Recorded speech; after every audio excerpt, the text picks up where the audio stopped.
Welcome, crew, guys, gals, ghouls, friends, fiends, foes, whoever may be listening beyond the Omniverse tonight. Secure your tinfoil hats, buckle down tight, and hold on loosely as we soar over the rocky tops of the La Platas on a rocky mountain high, get sucked into the vortex of the Four Corners, and settle down snugly at mile marker 420 in colorful Colorado. It is Saturday, August 24th, Sunday, August 25th for those of you across the pond and beyond. Good morning, good afternoon, and good evening to you, and welcome to We Are Paradox Media's Late Night in the Rockies. I'm your host, TessaTNT, and we are broadcasting live from the Mile High Clubhouse tonight. I hope you guys have had an awesome, epic week so far. Just checking the sound really quick.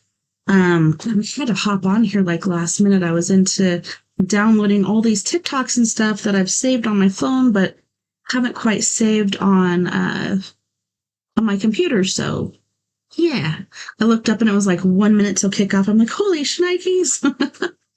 But yeah, so glad I didn't miss you guys. Glad I didn't get too enthralled. So if you're listening live right now, you may be listening to us on Spreaker.com under We Are Paradox Media.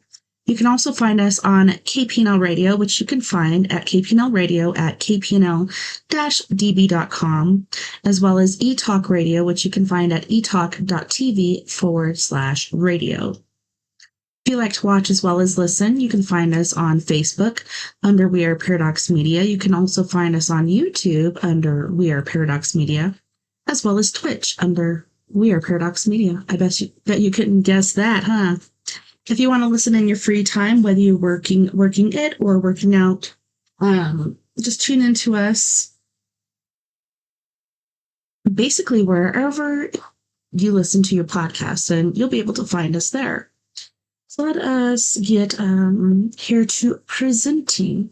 And I have a ton of TikToks that I want to share with you. These are mind-blowing.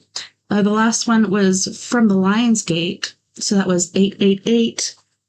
That was the second Thursday of the month, and it was one with Queen Elizabeth and some really trippy things. I just can't find it anywhere. Surprise, surprise. But yeah, I could not find it whatsoever. Okay, let's go ahead and share this screen. All right, so this is where we're going to pick it up. Let me just do a couple things here really quick.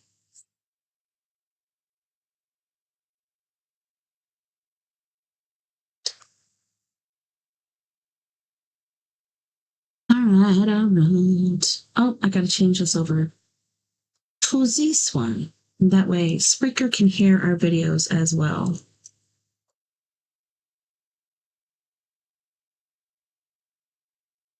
And Spreaker peeps, I did not forget about you. It was just, like I said, I was uploading some TikToks, and yeah, I was like a minute till kickoff, so I didn't forget about you. I was just late kicking off on this patio over here. Let's go over here, make it bigger.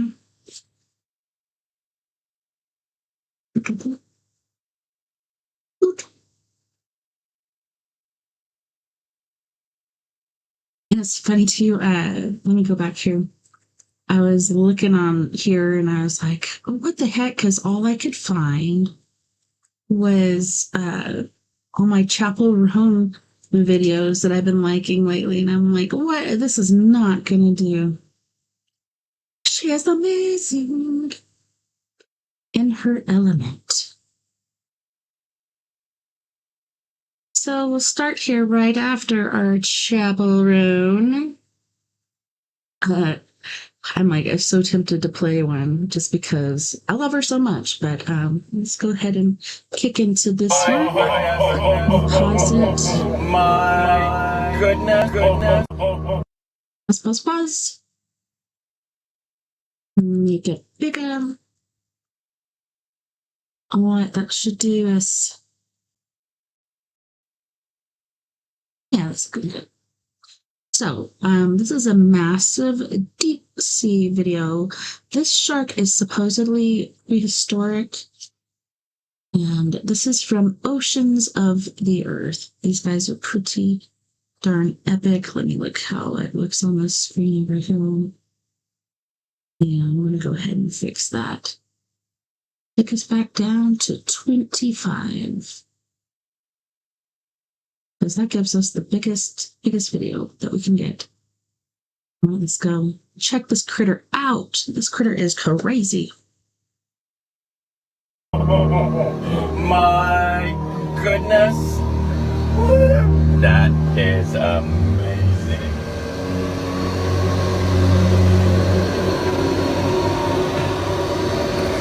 She's gonna eat the gun. She's trying to. Whoa.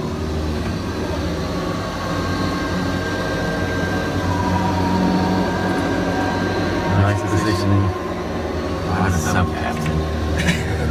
This is fantastic. Wow, look at the size. I mean, this female, she's definitely bigger than the sub is long. Yeah. My goodness. That is. Wow, look at that. Jeez. Big rounds is the dinosaurs. You can see the parasites coming off there. Oh. Yeah, he doesn't look too healthy. Look at his eyes. Remember, his eyes aren't actually blind eyes. Oh. Probably because it's been on the bottom of the ocean for goodness how long. Whoa. Look at him. He's gonna hold on to it. He's so creepy. That's awesome. Prehistoric. It's still in there. Look, yeah, he looks like he's smiling. What are they? They're like electrodes? sharks. Maybe. Are they really? I hope you're getting screenshots. It's like a Joker smile with this. CHIMAERA or EARA? AERA. AERA. There you go. Yeah, boy, that They're definitely looks sandwiches. prehistoric. Good there, sure. Alexander. Alrighty. Having a. That's great. Thanks, guys. Nice. That dude is. That was terrible. That was. Wow, look at that. Jeez. Oh, I think he has parasites. Oh, you can Does see he? the parasites coming off of him. Oh.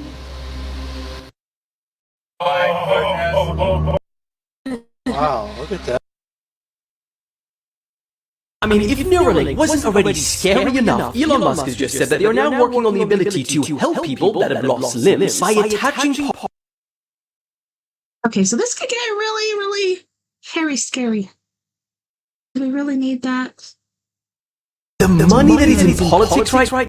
I mean, if Neuralink wasn't already scary enough, Elon Musk has just said that they are now working on the ability to help people that have lost limbs by attaching parts of their Optimus robot to their body and then using the Neuralink chip to control them. The company recently implanted their second patient with the chip, and in their most recent update on his recovery, Elon said, if all goes well, there will be hundreds of people with Neuralinks within a few years, maybe tens of thousands within 5, and millions of people within 10 years. I mean, we joked about people's chips getting hacked before, when it was just their brain. But now, throw in their arms and legs too? Hollywood, how about we stop making sequels to everything and someone make a movie about that? I mean, if Neuralink wasn't already scary enough, Elon Musk has just said that they are now working on the ability to help people that have lost limbs by attaching parts of their Optimus robot to their body and then using the Neuralink chip to control them. The company recently implanted their second patient with the chip, and in their most recent update on his recovery, Elon said, if all goes well, there will be hundreds of people with Neuralinks within a few years, maybe tens of thousands within 5, and millions of people within 10 years. I mean, we joked about people's chips getting hacked before, when it was just their brain. But now, throw in their arms and legs too? Hollywood, how about we stop making sequels to everything and someone make a movie about that? I mean, if Neuralink wasn't already scary enough, Elon Musk has just said that they are now working on the ability to...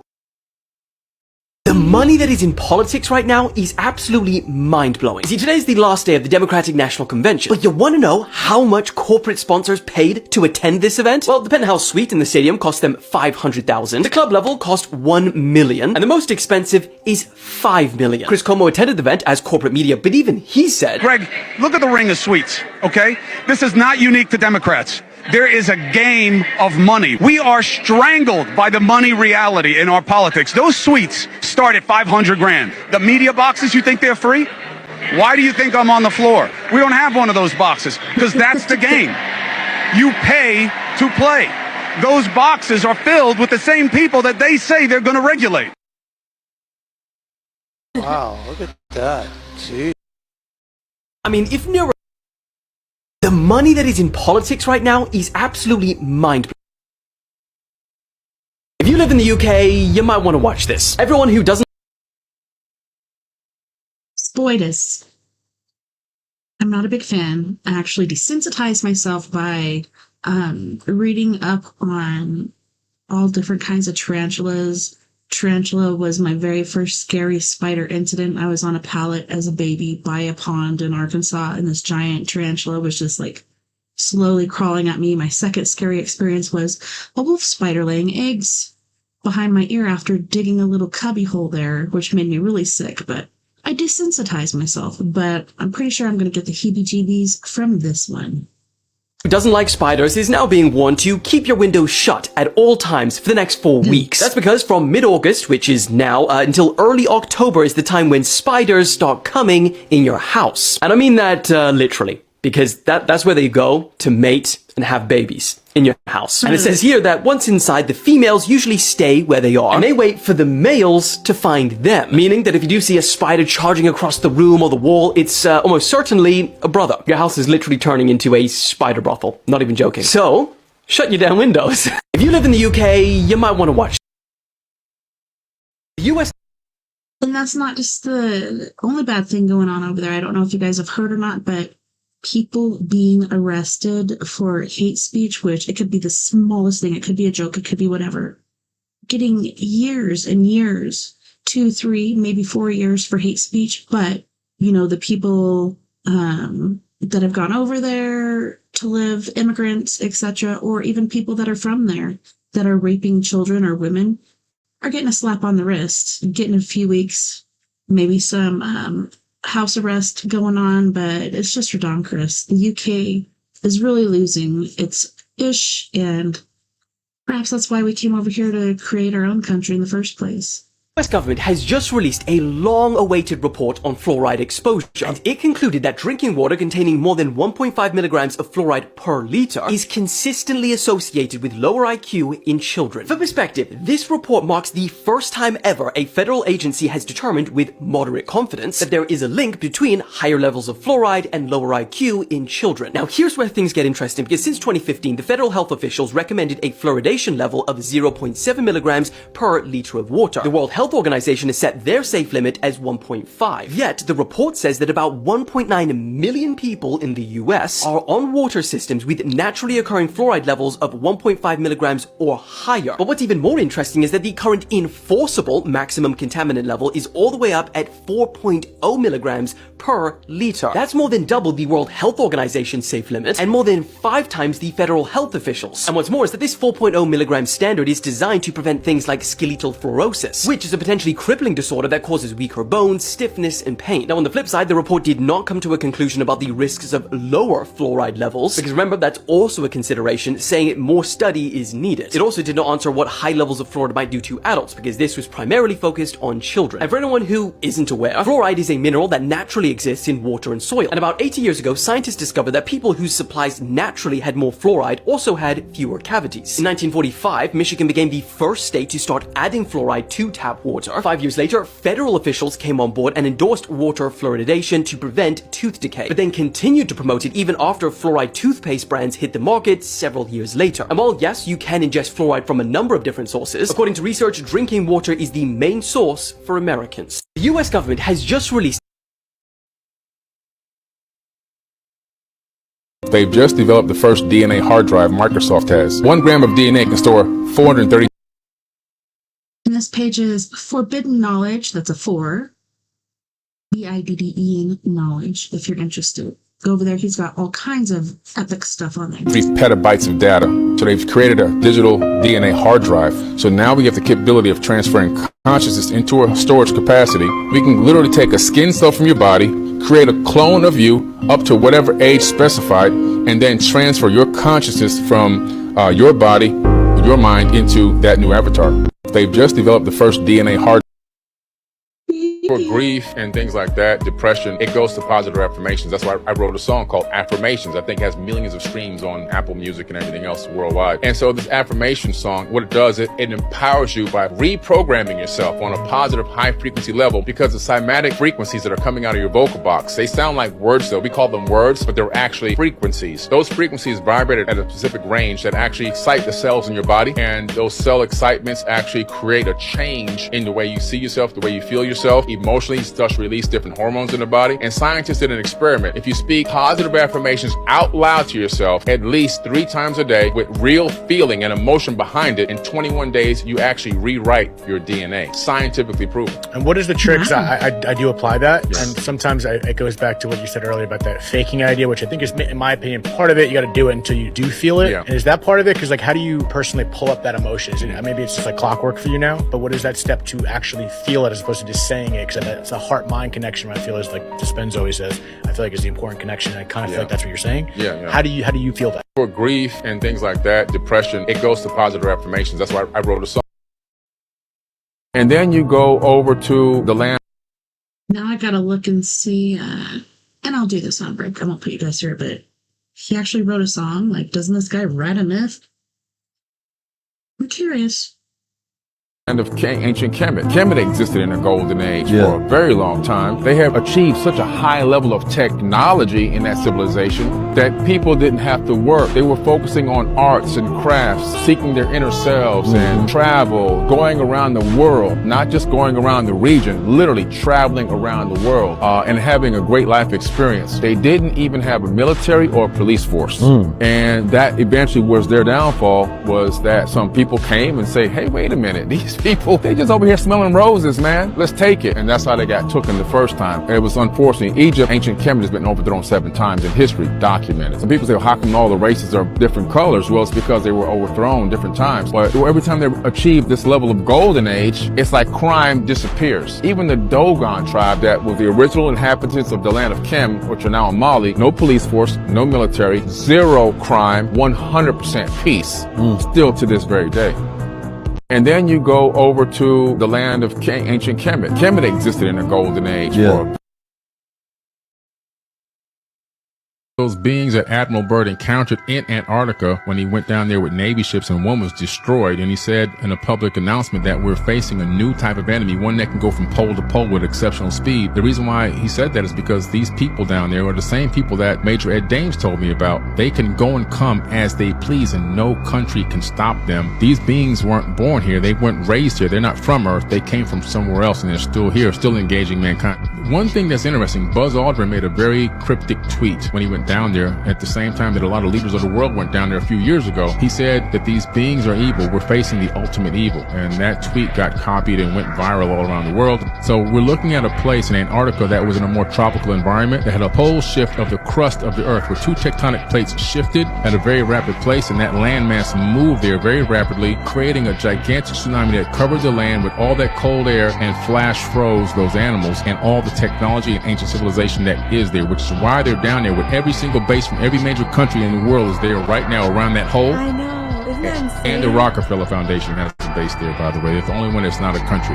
Those beings that Admiral Byrd and Dr. Stephen Greer. Yeah, but like, even though they're not a country, they're from different countries. They originated overseas, then they came to the United States, the Rockefellers. That doesn't make any sense. Maybe because they have and do and always have had tons of money. Got together a group of former military officers, former nuclear scientists, rocket scientists, and the men that actually had the code to activate nukes. Approached us at very high speed, stopped directly overhead, and sent down a concentrated beam at our feet. They came in on CNN Live, and they all came up and testified that these UFOs showed up in broad daylight while they were at their missile silos. They call them flights. These are nuclear flights, way out in the middle of nowhere, broad daylight, and they actually began to hack in and deactivate the nukes in broad daylight. These objects have been tracked since the early 1950s, if not earlier, traveling up to 7,000 miles per hour. Missiles have been tampered with here and in the former Soviet Union. They even had procedures that they would talk about that they had to do when one showed up, how they would have to go in and one officer would stay outside and report back to base exactly what he sees and what's going on. And they started showing up at flights all over the world. UFOs came over, shone a beam down on the weapons storage area where nukes were stored. To me, it's pretty clear. This is just, we're shining a light on this. We're pointing it out. What are you people doing with nuclear weapons? And so I think they're sending a message to us saying, hey, you guys are not going to split the atom on this planet again. You're not going to destroy this planet. We're letting you know that we have the power to shut this down, and we need this planet for whatever reason, whatever agenda they have, but they're not going to allow us to destroy ourselves. Dr. Stephen Greer got together a group of former military. The future is going to be archaeoastronomy and astroanthropology. And what we're talking about now is researching space probe data. I formed a group called the United Family of Anomaly Hunters, and we have downloaded well over 1 million images from all of the space agency servers around the world. And out of that, we've cataloged over 60,000 anomalies. And what I love about it is you go to Mars, we have the most data because those are the most images we have. And this Mars data from the rovers and the satellites and the probes gives us a lot of information about the soil, about the atmosphere. We know that there's xenon in the atmosphere, xenon in the soil, but not any kind of xenon, weapons-grade xenon. And to get weapons-grade xenon, it's a... And also, I had this theory a long time ago before this was even mentioned that the crevice that goes across Mars is man-made or not natural. It looks as if a giant laser or something went across and just fractured the crust of Mars. I almost said Earth, but of Mars. And now they're picking up on all this. Yes, there's natural radiation that comes from the sun, etc. But yeah, this is super trippy.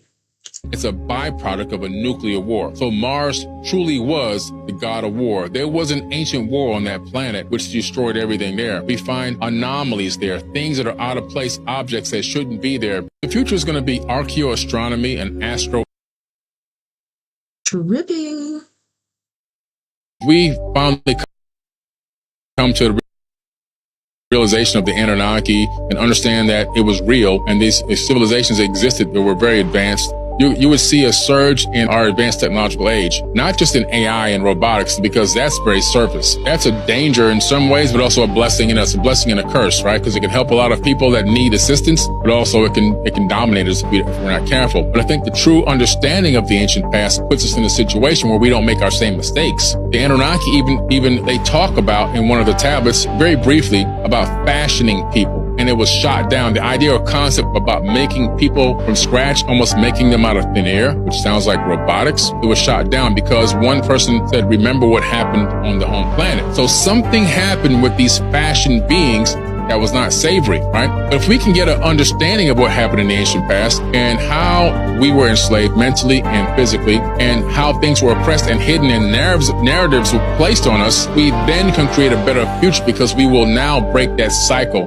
the cycle of ignorance going into the future, which would evolve this planet in a totally different way. The dogma of religious systems would collapse. Governmental systems would begin to collapse as new systems would rise and form. Different economic systems would rise. Technologies would be put out to serve the people and extend life and create a better life and release the burden of man. We finally come to the realization. These people just called a bird talk. Okay, so Boyd's. There's been talk about birds not being real for years, which I've had birds and they were real. But also the fact that our government or whoever may have done this have made bird spies. I've seen ones from Japan, like the hummingbird, and I believe one was a pigeon that would fly around, and these are spies. They can not only take video but audio. It's pretty trippy. There's also little tiny bugs now, like mosquitoes or flies or whatever, that are nanotechnology, like video, audio, that it can capture, that they have sent into houses through vents to check to see if a certain person was there before they raided the house. This shit is trippy. But this video, oh my gourd. Talking. If it flies, it spies. Can you make out what he's saying? Oh my gosh.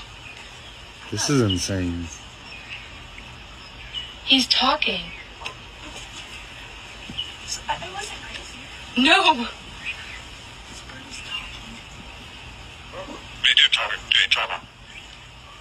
We travel. We do travel. What the heck?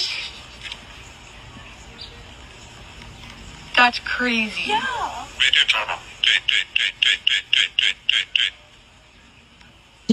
True.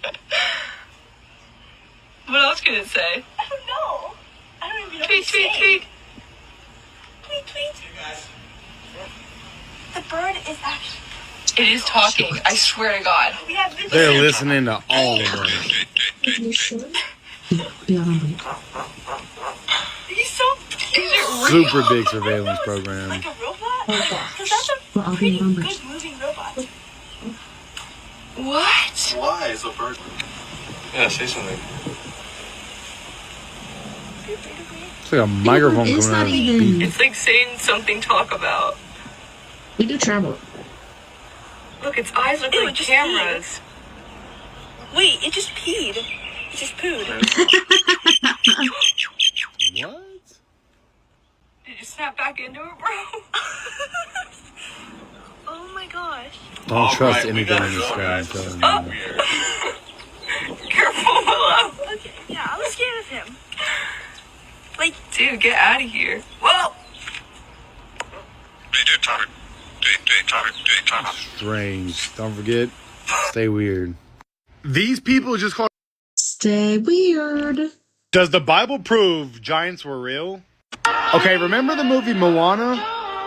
Maybe it just wasn't a movie. Watch this.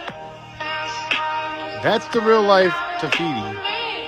Whatever her name was. Some of this stuff is just a little too weird to not be true. Does the Bible prove giants were real? Okay, remember the movie Moana? I do believe Maybe they're it just real. wasn't a movie. I was Watch this. hoping to see a giant when I went to Mazatlan, Mexico with my sister on that cruise. We didn't see any giants, but we did have fun.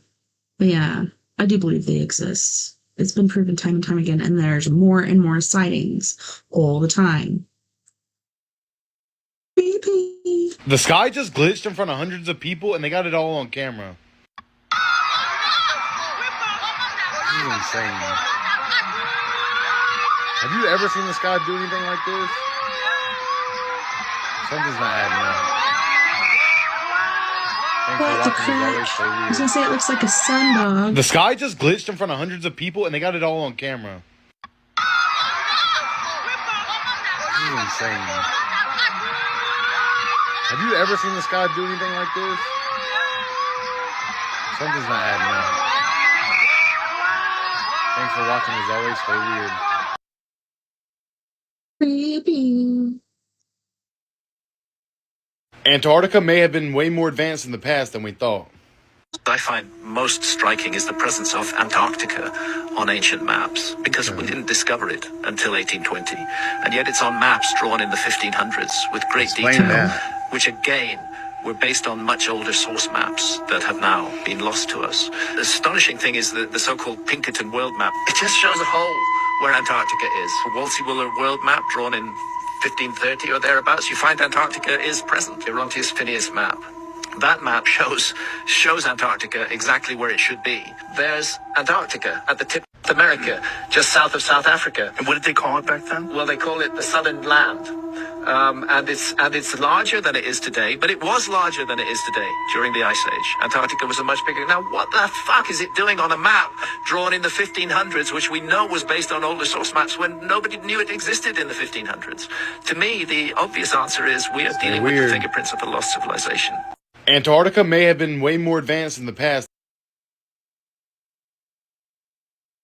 Are the elite... I don't know if you guys have seen them, but there's tons of different ancient maps. I love how they show these sea monsters, which has been like hyped up totally. This thing coming off the shore of Antarctica and going to, I believe it's the shores of Africa repeatedly. Supposedly nobody has reported anything, but it's Africa. Like, and our media is really, really controlled. How would we know if it actually did or not? But it's still out there, whatever this thing is. Is it a sea creature? Is it an anomaly of some sort? I do not know, but either way, it should have been a huge-ass tsunami, according to what speculation was saying.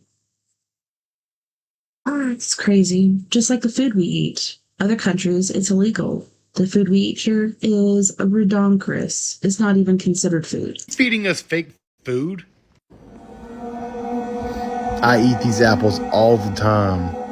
I never knew this is how they got the color. Be careful what you're putting in your body, people.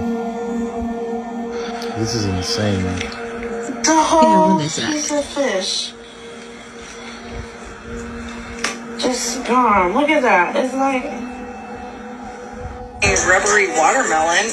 I can't believe I got one. I got a rubbery watermelon. The texture's so weird. Like, you gotta bend it so far before it will break. That's so strange. Ew. Ужас. Ужас. Ew. No. That just made my stomach hurt. What's that? The fuck is that? They're just feeding us anything these days. See that? So what we do here at the store is we take the moldy strawberries out, throw them away. Sometimes we put it on the floor, or we put it in this, and this becomes this. Cut up, sold for way more money. No. This is pretty much every grocery store in America. Yeah, I actually got an organic salad. And I don't know if you guys saw the video recently. There's actually a live frog in this organic salad. It was back in my Biggest Loser days when I'm working out at the gym and stuff. And I'm eating healthy, I'm eating good. And we're sitting there watching a movie, so all the lights are off and stuff. And I don't know, for some reason, somebody turned the lights on. And that was right when I took a forkful of salad, and at the very end of my fork was a freaking grasshopper. Now you know that shit's organic, but yeah. Luckily I didn't eat it. I would have been unpleasantly surprised. What is that? It looks like one of those popper beetles. I can't really speak on the rest of the world, but I know this is how it is in America. Thanks for watching, and as always, stay weird, y'all. I've seen Are that. the elite feeding us fake food?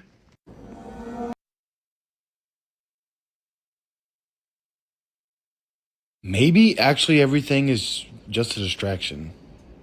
I don't care how long he works, and I don't care what he does. There is no job worth $2 million a year. That's why they pay athletes these fantastic salaries. I was listening to the radio the other day.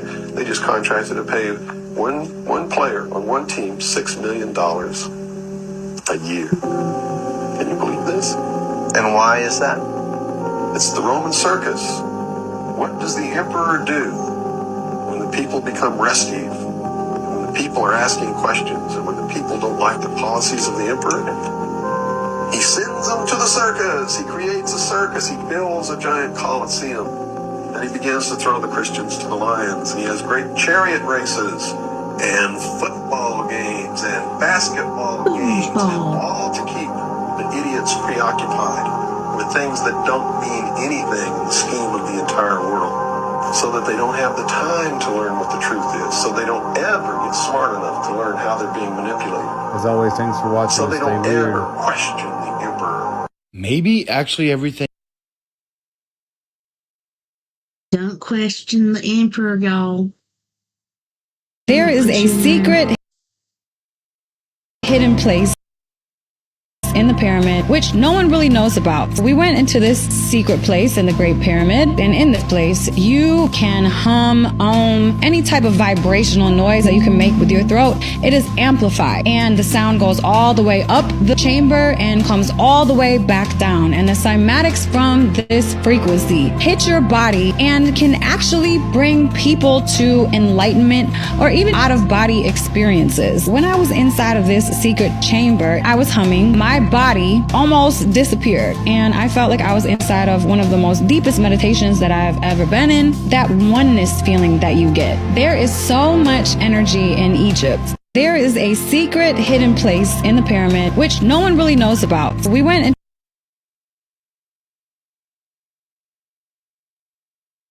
Jesus revealed the secret to immortality in a gospel once banned by the church called the Gospel of Thomas. It says, "These are the secret sayings that the living Jesus spoke, and he said whoever finds the correct interpretation of these sayings will never die." In this gospel, Jesus says that when you understand this secret, first you'll be shocked, then you'll be amazed, then you'll rule over everything. But how is that possible? Jesus reveals that the religious leaders who say that the kingdom of heaven is in the sky are wrong, that it's actually inside of you and all around you, meaning it's a realization and a state of consciousness. He goes on to say that when you understand what he's saying, you'll become him and he'll become you. In other words, you'll become divine. Jesus explains that when you look within, you'll discover that you are God.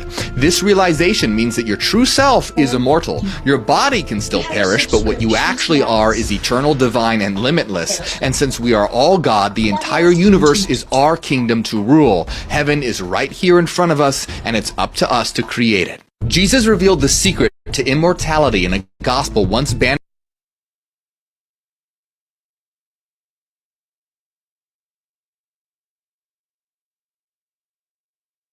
These three books terrified the church. First, in the Apocalypse of Adam, Adam reveals that God is actually the devil, and that human bodies are a trap designed to keep souls enslaved. It also reveals that God flooded the world because humans were becoming too smart. Second, on the origin of the world, it declares that the world we live in is actually hell. And do you know who it says is the dark ruler of this hell world? You guessed it, the God of the Bible. It also reveals that Eve is actually a goddess of life, and she was the one that gave life to Adam because the Creator God didn't know how.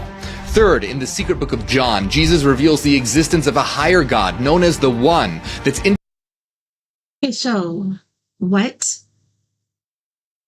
I don't know. Okay, so what he was saying on the last video, I get that. I've heard that at church growing up. Like, after we pass, if we live our life righteously, and make the correct decisions, etc., we too shall become gods of our own planets, universe, whatever.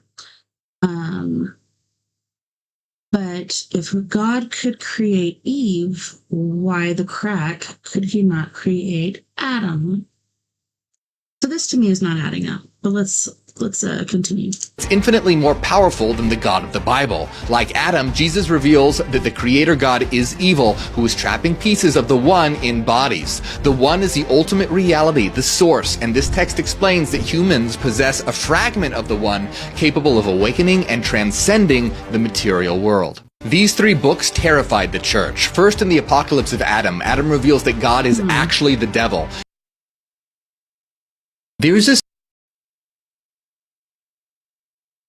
And I know, like, there's the whole thing, like, God is everything, but God being the devil, I don't know. This is not freaking adding up to me. Secret female disciple that Jesus told the secret of existence, but that secret and her role as Christ's most loved disciple. Okay, and people think this is not true. But, bear with me for a second. If you look at the painting of the Last Supper, if you're familiar with that, there is a female there, not too far off Jesus's left. Is that Mary Magdalene, his old lady, or is that the disciple that he's talking about? I don't know. Interesting. Who he kissed has been completely erased from the Bible, and the reason why is unbelievable. The church wanted to de-emphasize the role that women played and create a patriarchal religion. Now, the Gospel of Mary Magdalene is an important gospel to a group of Christians known as Gnostics. Mary Magdalene is portrayed as Jesus Christ's most beloved disciple, and Mary begins to teach the disciples the true hidden nature of reality, that all of us are divine, that the material world is an illusion. This was one of the Gnostics' great secrets that the church declared a heresy. Because if you want to control the people, the last thing that you want them to believe is that they're powerful and divine. We need a resurgence of the divine feminine to create a better world for all of us. There's a secret female disciple that Jesus told the secret of existence. So Mary Magdalene. The human being is the disciple and his lover. And that also brings me to the Holy Grail. Is the Holy Grail actually a cup? Something else? Or is it Jesus's bloodline? I believe that it's his bloodline. You guys can believe whatever you want, but to me, that is his bloodline. That is what the Knights Templar took overseas, away from where all this heresy and everything was happening, to get away from everything that was going on in their land. But yeah. More about Mars. Are we truly actually descendant of Martians? I've heard stranger things. Circadian rhythm is actually more in tune to Mars' daylight and night cycle than the Earth daylight night cycle. That's real biology, real science. That's interesting. So you start putting all these pieces of the puzzle together, and all of a sudden, it looks like we have a direct connection with Mars, the god of war. And why the god of war? Because in that last war, according to the tablets, it extended all the way to Mars. And what has happened on Mars? It looks like it was in a war. And when you analyze the Mars Global Surveyor data and the other data from the rovers, you find that there's xenon in the atmosphere and xenon in the soil. But not any kind of xenon, weapons-grade xenon. That's a byproduct of nuclear warfare. The human being, circadian rhythm, is actually more in tune to Mars, Osiris. My human circadian rhythm is all messed up, so I do not know. Is the founder of the Jedi Knights. DJEDI. You thought the Jedi came from Star Wars, didn't you? No. Star Wars copied that from the text, from the Kemet information. Osiris is the originator of the Jedi. I taught this in my Egyptian mystery school, which is on Forbidden Knowledge TV. So the Jedi Knights did not originate in Star Wars and Hollywood. They originated because they actually are part of the Osirian system. And who is Osirian? Who is Osiris? I've always been obsessed with that because I, growing up, had 3 freckles in a line. And that constellation in the sky when I was little too, like I wasn't raised in church or anything, but I knew about the 3 wise men. And I was like, it's the 3 wise men. I don't know if any of this adds up, but Osiris. Let's hear more about this. I'm intrigued. Osiris and the Osirian. It's Orion, the belt of Orion. Those stars have planets orbiting them. The origins of the Jedi come from that region of the sky, according to the text. So we're talking about the constellation of Orion moving in coordination with Earth, with the alignments on Earth, which align with Orion. And it's said that those alignments happen every 13,000 years, which is right about now. And that when those alignments occur, the Jedi rise and awaken again. So we're living in the time of the rise of the Jedi right now. This is the time to rise and become the Jedi. Osiris is the founder. You heard it, fellas. Jesus, aka Yeshua, right? Yeshua is a real person, or was a real person, because I've been to Egypt, you've been to Egypt. I don't know if you guys went to Coptic Cairo after I left to see the house where I've not been to Egypt in this lifetime, but I am part Coptic Egyptian, come to find out, through my DNA ancestry, which blew me away, which made a lot of sense as far as like a lot of things that have happened paranormally in my life. So I'm intrigued. Where he actually slept in, which is now a Coptic church. So, and also the entire path that he took through Egypt, staying from home to home, is all there documented, well documented in Egypt. So he disappears from the Bible at the age of 12, and he goes on this journey. He goes to Tibet to learn Reiki healing and Qigong. He goes to India to learn the mystic arts. And then all the way back, he's teaching reincarnation. This is in the Gospel of the Holy 12, which was withheld from the biblical canonized Bible. And so you're talking about a person that had a high vibration, that may even have been an avatar himself. You know, could he even be Thoth, right? Could he be Hermes, come back in a different way, instead of transferring to another body, say, you know, I'm going to come back through the womb this time. Now, some of the words that Jesus spoke, I believe, were remixed and changed because the Bible was not written in real time. Jesus, I hope you guys don't mind, but I want to hear this one more time.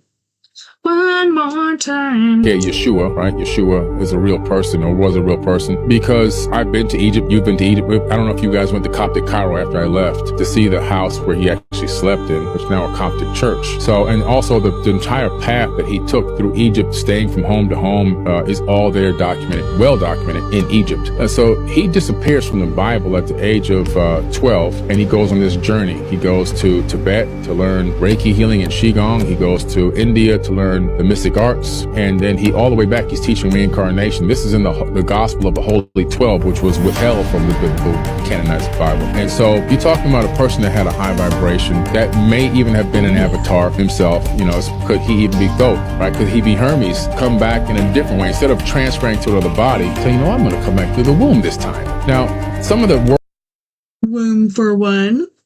I'm just kidding. Words that Jesus spoke, I believe, were remixed and changed because the Bible was not written in real time. Jesus, aka Yeshua, right? Yeshua is a real person, or was a real person, because the strategy. And if you guys don't know, that page again is called Forbidden Knowledge, and I don't know if you have TikTok, but it's the @ the number 4 Bidden Knowledge. There's so much epic stuff on there. Trying to see where I got this one from. Donna. Read this. Let me take a to the name. Got the template. Glue to the teepee roll. Draw a face for your mermaid. Add yarn or paper as hair. Okay, so you could draw the face before too. This wide variety of supplies they gain. That's it? That's it. Okay. This and a little, maze page for Ozzy. Did you look on the back of it to see if it had the tail and stuff? It doesn't. There's a maze and there's a graphing. Yeah, I got this at the library for her. It's like a teepee roll mermaid. Well, the one that they had there turned out. But yes, it does appear that there's several different colors there. So maybe put that aside. We'll get some construction paper and do it on our own. Maybe we got one that was shorted. Or when I go back on, hoping not Monday, but Tuesday, I can get another one. Or look at another one and see if it's got all the pieces. Yeah, usually it's the pieces. Yeah, could be. Because that was the last one, so. This very wide variety of supplies. Paper roll and one piece of paper. It's all right. I'm sorry, but you could roll that one around and draw the face. You draw the face on and glue that on until we get the hair and the tail stuff. I'm sorry, Bug. I hate it when that happens. Yeah, and also there's a little printer icon. Maybe we should just that. I don't know. I'll check it out, but I'm doing my show right now, so let me finish this, and then I'll be out on break, and I'll check it out some more, okay? Yeah. All right. I love you. Me too. That Werner von Braun taught me was that first the Russians are going to be considered to be the enemy. In fact, when I met him in '74, they were the enemy. Then terrorists would be identified, and that was soon to follow. We heard a lot about terrorism. Then we were going to identify third world country crazies. We now call them nations of concern. But he said that would be the third enemy against whom we would be needing to build space-based weapons. And the next enemy was asteroids. This new one you're tracking, how big? It's what we call a global killer. Nothing would survive, not even bacteria. An asteroid some scientists call a city killer came closer to Earth than the moon this week. The scary thing is that scientists had no idea it was coming. Now at this point, he kind of chuckled the first time he said it. Asteroids, against asteroids we're going to build space-based weapons. So it was funny then. And the funniest one of all was against what he called aliens, extraterrestrials. That would be the final card. And over and over and over during the 4 years that I knew him and was giving his speeches for him, he would bring up that last card. And remember, Carol, the last card is the alien card. We're going to have to build space-based weapons against aliens. And all of it, he said, is a lie. The way he said it to me, there was no doubt no doubt in my mind that he knew something that he was too afraid to talk about. The strategy that Werner von Braun taught me was that first the Russians are going to be considered to be the enemy. In fact, when I met him in '74, they were the enemy. Then terrorists would be identified, and that was soon to follow. We heard a lot about terrorism. Then we were going to identify third world country crazies. We now call them nations of concern. But he said that would be the third enemy against whom we would be needing to build space-based weapons. And the next enemy was asteroids. This new one you're tracking, how big? It's what we call a global killer. Nothing would survive, not even bacteria. An asteroid some scientists call a city killer came closer to Earth than the moon this week. The scary thing is that scientists had no idea it was coming. Now at this point, he kind of chuckled the first time he said it. Asteroids, against asteroids we're going to build space-based weapons. So it was funny then. And the funniest one of all was against what he called aliens, extraterrestrials. That would be the final card.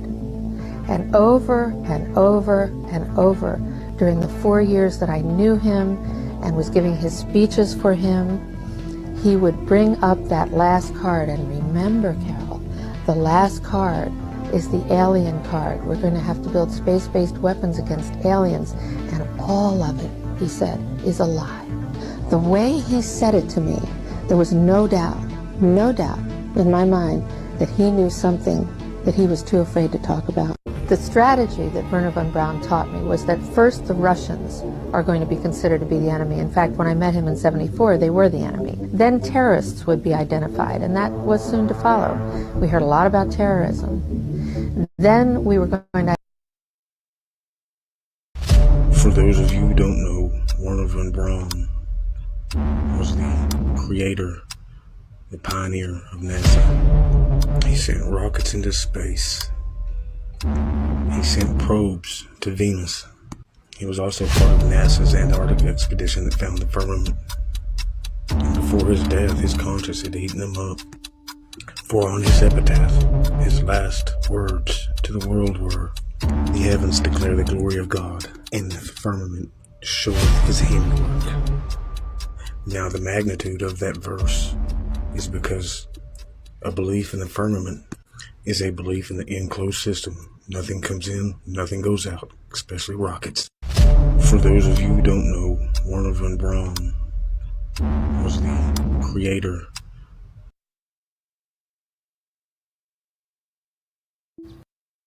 Your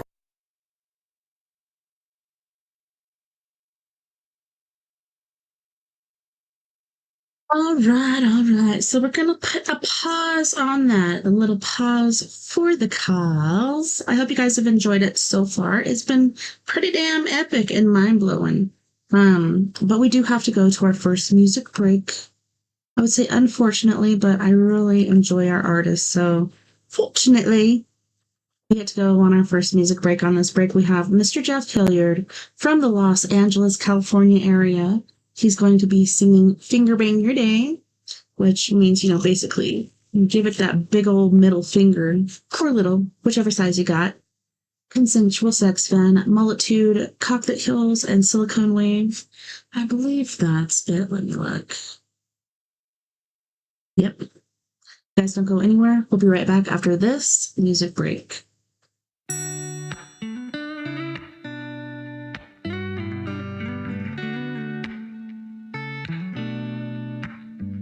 When your life is a never-ending train wreck, and you feel like you're drowning in a sea of regret, with a bit of oppression pressing down on your neck, it hurts so bad. When your overwhelming hatred kills your heart's desire, and reality starts looking like a dumpster fire, you start bitching to me, but you're preaching to the choir. You don't need to be so mad, 'cause sometimes we hurt, sometimes we cry, sometimes we're sure there's no reason to try. When the whole world goes completely insane, open your heart, stand up and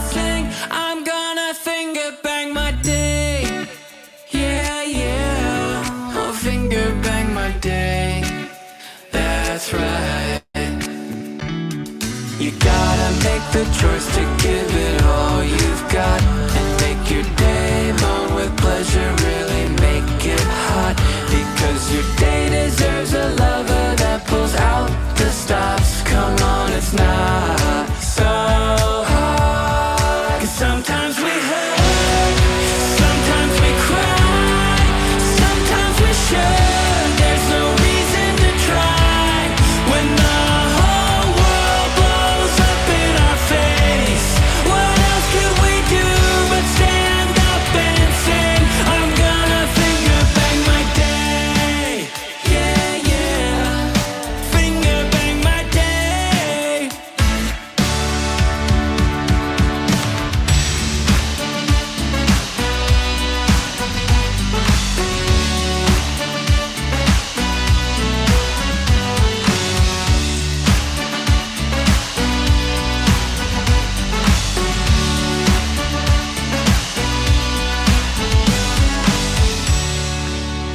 Hey, what are we really doing? We can't live in a world that has this much hate. We have to get honest with ourselves. We have to take stock in what our part is in all of this madness.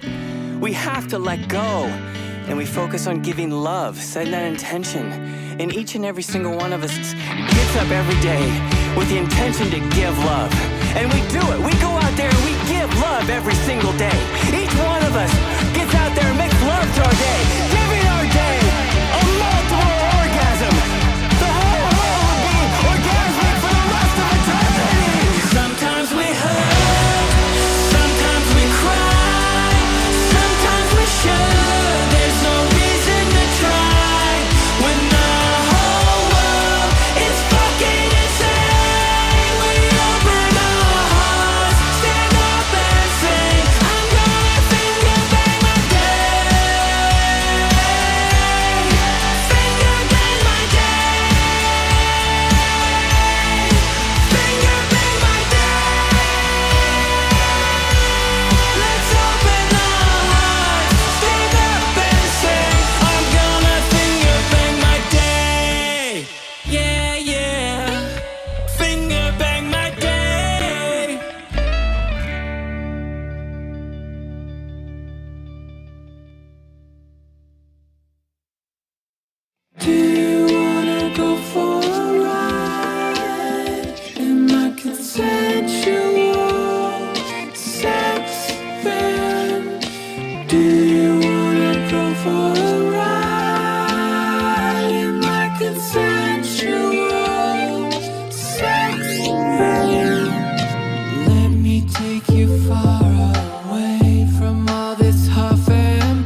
Just get in the van. I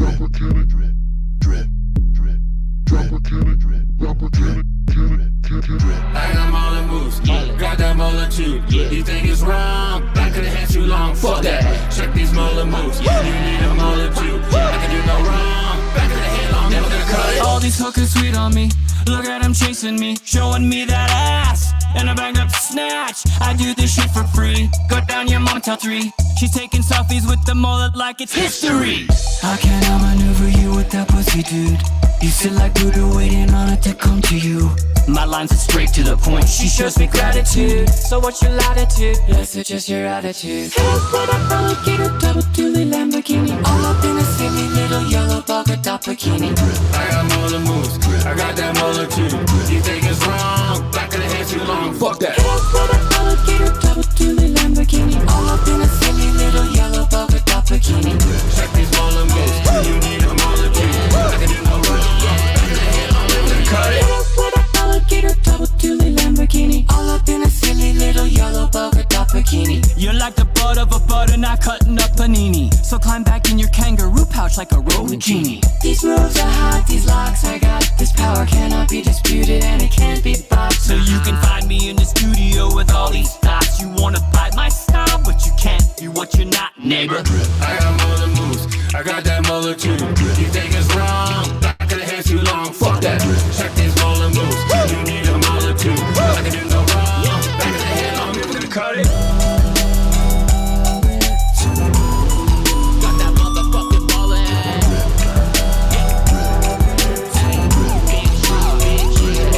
You wanna touch it? Yeah.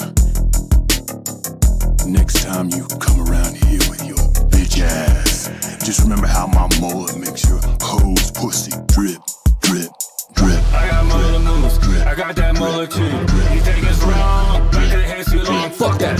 Check these molar moves. You need a molar too. I can do no wrong. Back of the head long, never gonna cut it. I got molar moves, I got that molar too. You think it's wrong? Back of the head too long. Fuck that. Check these molar moves. You need a molar too. I can do no wrong. Back of the head long, never gonna cut it.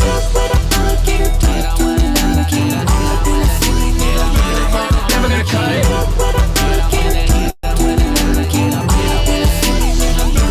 Never gonna cut it. Drip, drip, molar moves. Just a molar, bitch. Molar moves.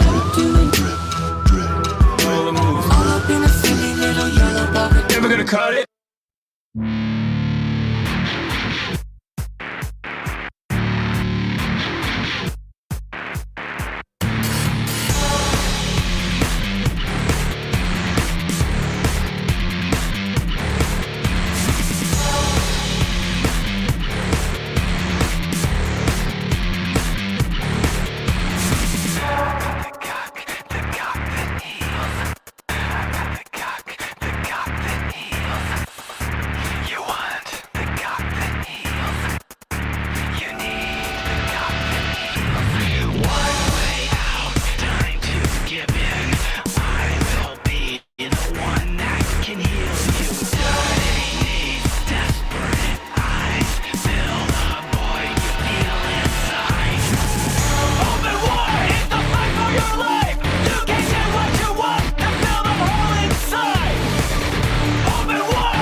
Dorothy and her films are one of the most, if not...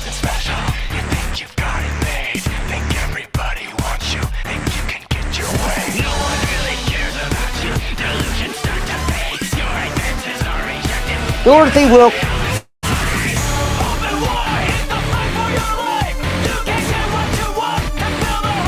Dorothy and her films are one of the most, if not...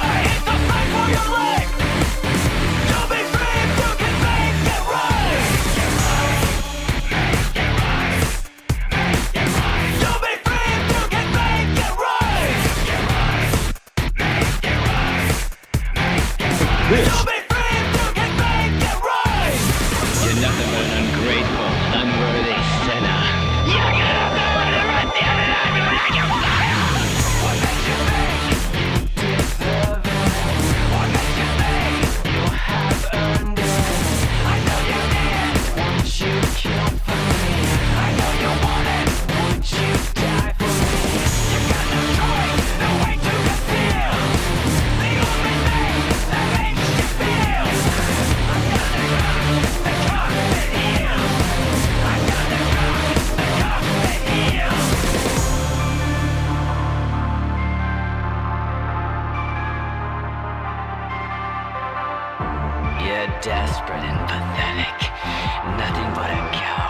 You're a fool with nothing to offer.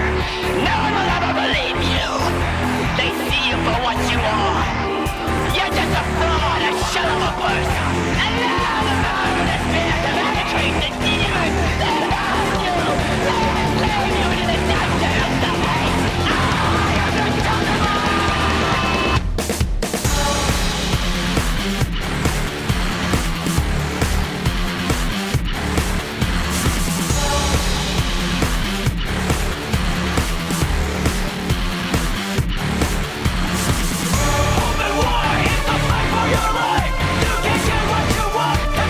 The first known man to have sold his soul.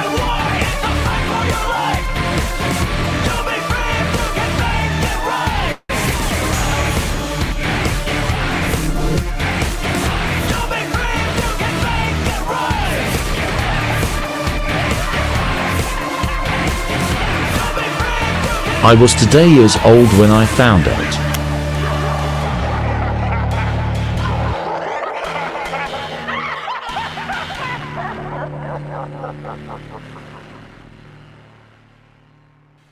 The priesthood is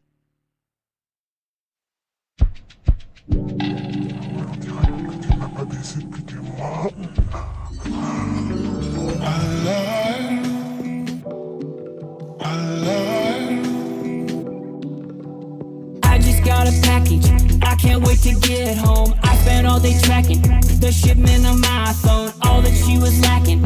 I ordered custom, I can't wait to get some. Take it to the bedroom, bitches always nagging.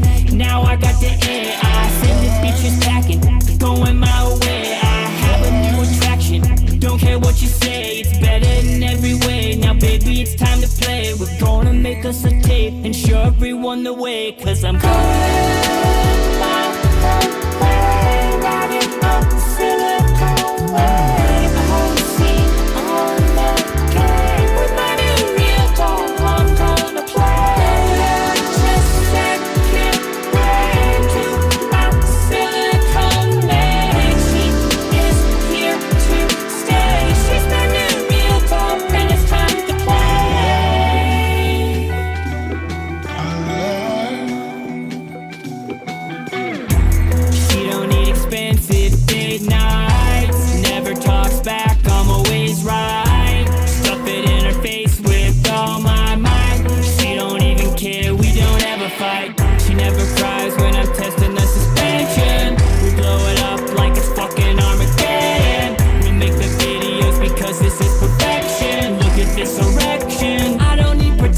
cause I'm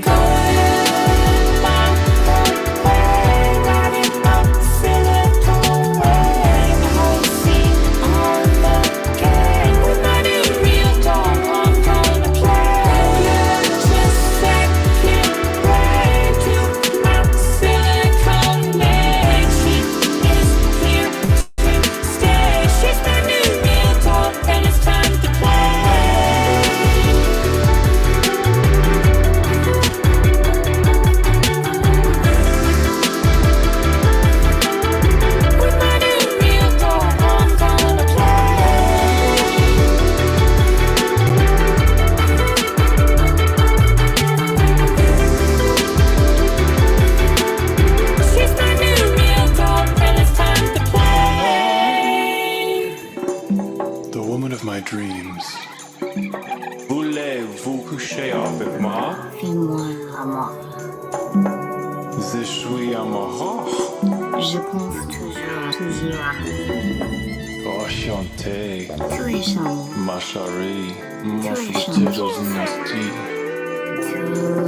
Ils étaient le nipple. Tu es chaud. Fais-moi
Give me 1 second, guys. I'm just finishing up some stuff real quick for our future viewing pleasure. Okay, hold on. Almost done. Oh my gosh, some of this stuff is so gross. Okay, let's make sure I'm pulling 2018. I go back to my profile.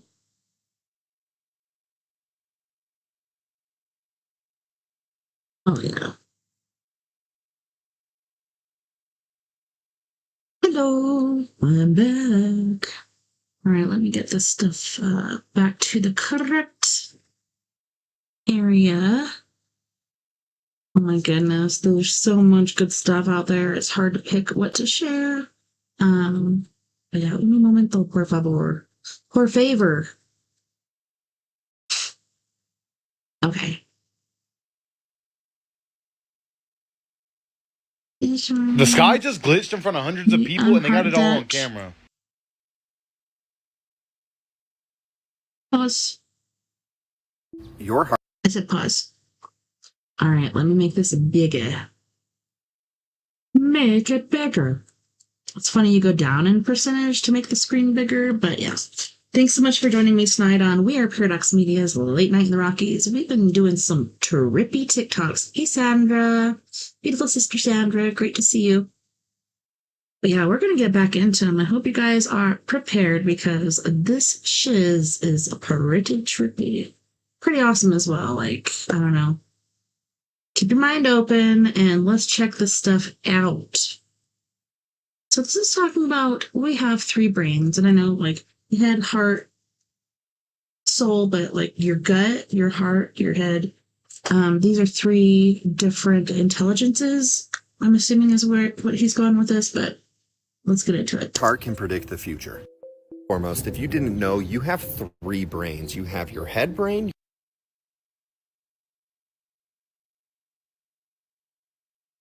Goes. I think he's scared. I'm just kidding.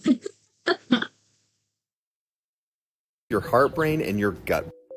All 3 of these areas have neurons and neural networks. So these scientists came together and they wanted to test intuition. So they hooked up all these people to like these various monitors and different things. They sat them down in front of a computer and then they would periodically show them images. Some of the images would be really graphic. It would get your heart racing. It would be just extreme. The other images would just be like really neutral, really chill. What's fascinating is all of the data they collected showed that even before a graphic image was shown, 6 seconds before, the body knew, the heart knew. So if it was a neutral image, nothing would happen. But if it was a graphic image, 6 seconds before, your heart would recognize it. This is before you were shown the image. This is before anything happened. How do you explain that? So there's this really cool place called the Heart Math Institute, and they talk about how there is evidence that the heart is directly involved with the processing of information about a future emotional stimulus. Future emotional. Future. You don't know it, your heart knows it. So what's fascinating is you can look at the animal kingdom, right? And these animals all have incredible instincts, right? These birds, they know how to migrate even if they haven't migrated before. These animals know these different things, these processes without ever doing them. We call it instincts. Why do we think we are the only animals on this earth without instincts? I think we have instincts. I think we have that intuition, but I also think we are so incredibly disconnected, not even from society. People always talk about how we're disconnected from each other. We're always on our phones. We're not meeting with people. You are disconnected from yourself. There is so much about you that you don't even know. Most of your thoughts and ideas came from other people. You were conditioned to think the way that you're thinking. Like, have you ever sat down and really thought about who are you? What do you like? What gets you going? What gets you excited? And for me, it'd be really interesting to look into this and the connection to like anxiety and depression, which plagues our modern society. We are so disconnected from who we are. We are so numbed because of our daily lives, our entertainment, the food that we eat, that we're disconnected from ourselves and what we're truly here to do in this life. I don't know, I could be crazy, but I'm just thinking about how many people out there have that intuition, have those instincts. Their heart is telling them, trying to communicate to them, like, here's the path that you need to go. And yet you're still working as an accountant because we live in a society where you have to pay to survive. It's interesting when people have these extreme experiences where they truly connect with themselves, whether it be through sacred medicines, whether it's meditation, yoga, breath work, different things like that. Once they connect with themselves, they start deciding, hey, this isn't the career path for me, or I'm not doing with my life what I truly want to do or what I need. If you feel disconnected, I have some videos on my page about simple ways that you can meditate. Meditation has been the greatest blessing to my life. Connecting with myself and becoming centered has truly been the key to all success. Trust yourself, trust your instincts, guys. Just connect with yourself. Love you, bye. Aw, what a sweetie. Have He you seen this loves recent me. UFO sighting that's starting to go viral? The object was spotted over a city in Brazil on July 7, 2024. It was seen in broad daylight, and if you watch closely, you'll see it morph, expanding and contracting.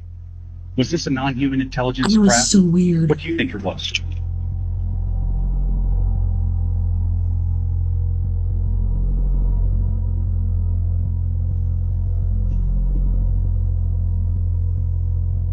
It's like, is this a living entity?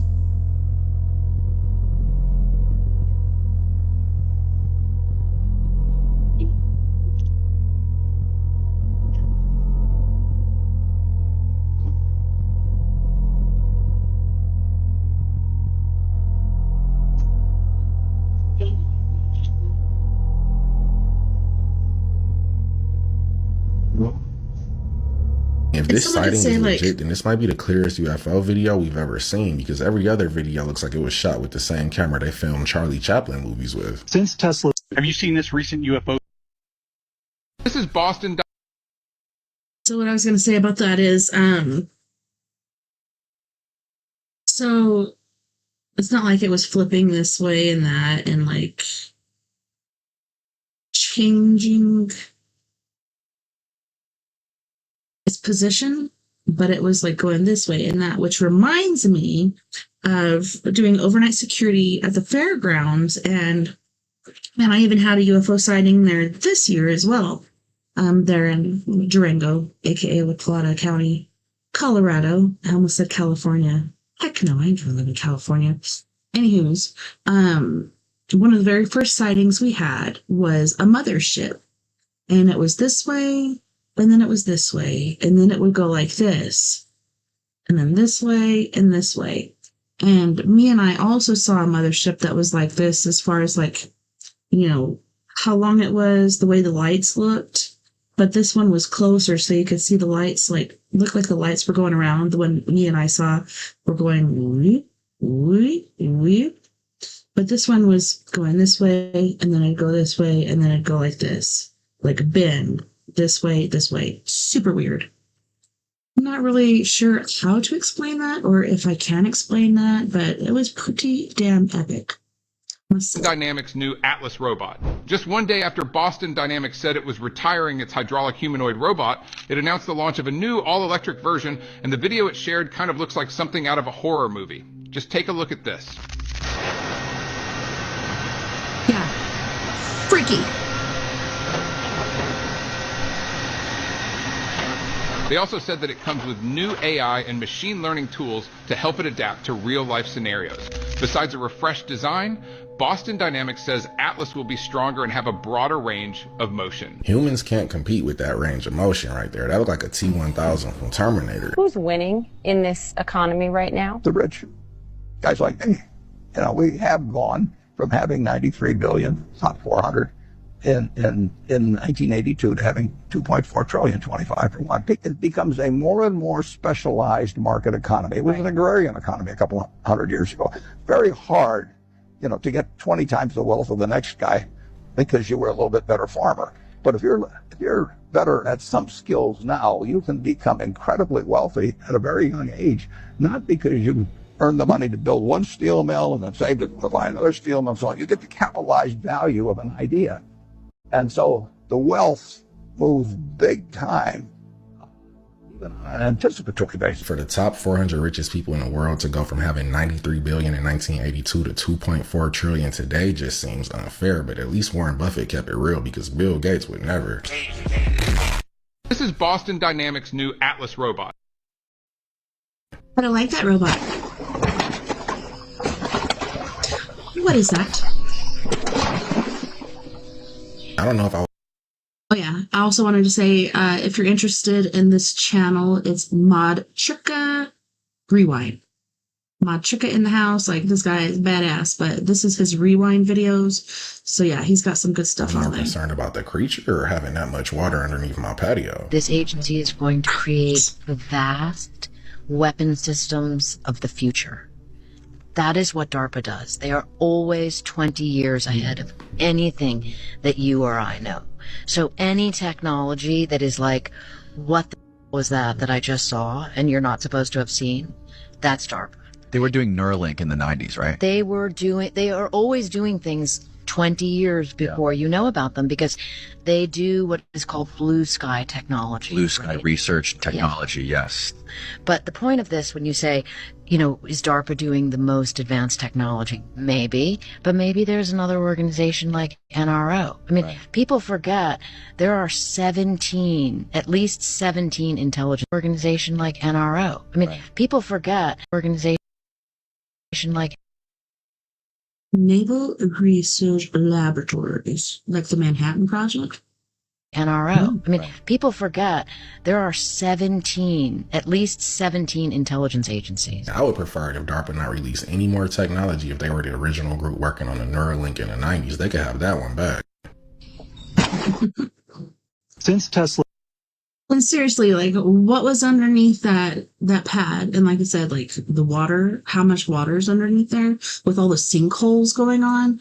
I'm worried about one in my backyard because we have two different posts, one on this side, and you pull up the lever. It's like the old school ones. You pull up the lever, the water comes out. And there was a leak or something, or a really bad rainstorm or whatever, and there was a crack in the ground. And the water was running. I think the kids were playing in the water spigot or something, which is the water post. And it was just running and running and running and not pulling up anywhere. It was just running into the ground. And then our house started to lose its foundation over there. But I think it's actually from the tree roots, from the frickin' elm tree. But yeah, I worry about a sinkhole. If there is a sinkhole and my house starts to go in that sinkhole, what is my exit strategy? But anyways, yeah, pretty creepy. Like, what's in that water underneath that pad that's eating that fish? And where was that? There has been a lot of speculation that Tesla's discoveries are being used or concealed by governments around the world. Okay, so we've talked about Tesla before because Tesla is one of my heroes. Tesla had, I believe it was 80-something different crates full of information, full of different things that he had worked on throughout his life. And I just recently heard another thing about Tesla actually being from Venus. What? I thought men are supposed to be from Mars and women are from Venus. But supposedly he's a Venetian, a guy from Venus, which totally makes sense. The way his thought process was, the way he felt about being with women, how, basically we'd suck his energy and he wouldn't have any, energy left for everything he worked on. But anyways, when he died, so he was cut off by Eisenhower. Was it Eisenhower? What the heck was that guy's name? It wasn't Eisenhower. Starts with an E. Oh, man. Anyways, the other guy that was working against him as far as electricity, man, my brain is flatulent right now. I'm having a brain fart. Edison. So he and Edison, World's Fair, going against each other. Tesla was like, free energy all around. Like, this could have saved us from all this freaking global pollution, global warming, whatever you want to call it, whatever is happening to us these days. Had we just gone with Tesla's technology, we wouldn't be having these issues. We'd have electricity free. We'd have electric cars. We'd have all kinds of stuff. Anyways, so when that happened with him and Edison, he got really, really depressed. He still continued to try to find contributors, etc., but he ended up staying in a hotel and living out his days there and went off, got carted off to the hospital, passed away. The hotel was locked down because the government had to go in there and check stuff out. his 80-something crates of information, boxes, crates, whatever you want to call it, disappeared. There was only like 4 or 5 left out of 80-something. So that's really weird. Now this guy's talking about they're using his technologies. Say what? Karaoke? This is not cool. World today. Those governments include the United States. Military has been involved in secret particle beam research for decades. Research that could have been triggered by papers stolen from Tesla's hotel room in 1943. I'm not surprised that the only Nikola Tesla inventions that they're actually interested in are the weapon systems. He also created free energy devices, but they probably shredded those papers. In 2019, Madonna performed at Eurovision, covering one eye with a patch and wearing a crown, or a corona, on her head. Wow. The song that she sang contained the lyrics, "Not everyone is coming to the future. Not everyone is learning from the past. Not everyone is coming to the future. Not everyone that's here is gonna last." Not everyone is coming to the future. Not everyone is learning from the past. Not everyone is coming to the future. Not everyone that's here is gonna last. All the while, people with gas masks were dancing around her. At one point, Madonna blows a wind of on the masked people and everyone, while the screens in the background show a broken Statue of Liberty. This performance took place in May of 2019, 6 months before the news started ringing the bell on the current pandemic. I know Madonna is a legend and everything, but if I'm ever at a concert and they break out the black robes, that's my cue to exit the building before the rituals. And it's crazy too because like not only is she guilty of it, like even Taylor Swift, all kinds of people have been guilty of this in their concerts, like wearing robes, doing like witchcraft or satanic sort of rituals. It's pretty damn creepy. And then, you know, the Illuminati covering one eye sort of thing. And what else was I thinking just now? It's just really creepy. The industry, even Usher is in on it now. Like everybody is in on it. And it's just like, I love music. If I had one thing to take to a deserted island, if I was stuck on one, it would be music. I'd find some food. You know, those crabs are going to be smelling me. They're going to come up and try to eat me. Well, I'm going to eat them instead. What do you think about that? But yeah, this is straight trippy. Our world is going crazy. Oh yeah, I had another thing to say. Popes. Supposedly after this pope, there's one more, and then that's it.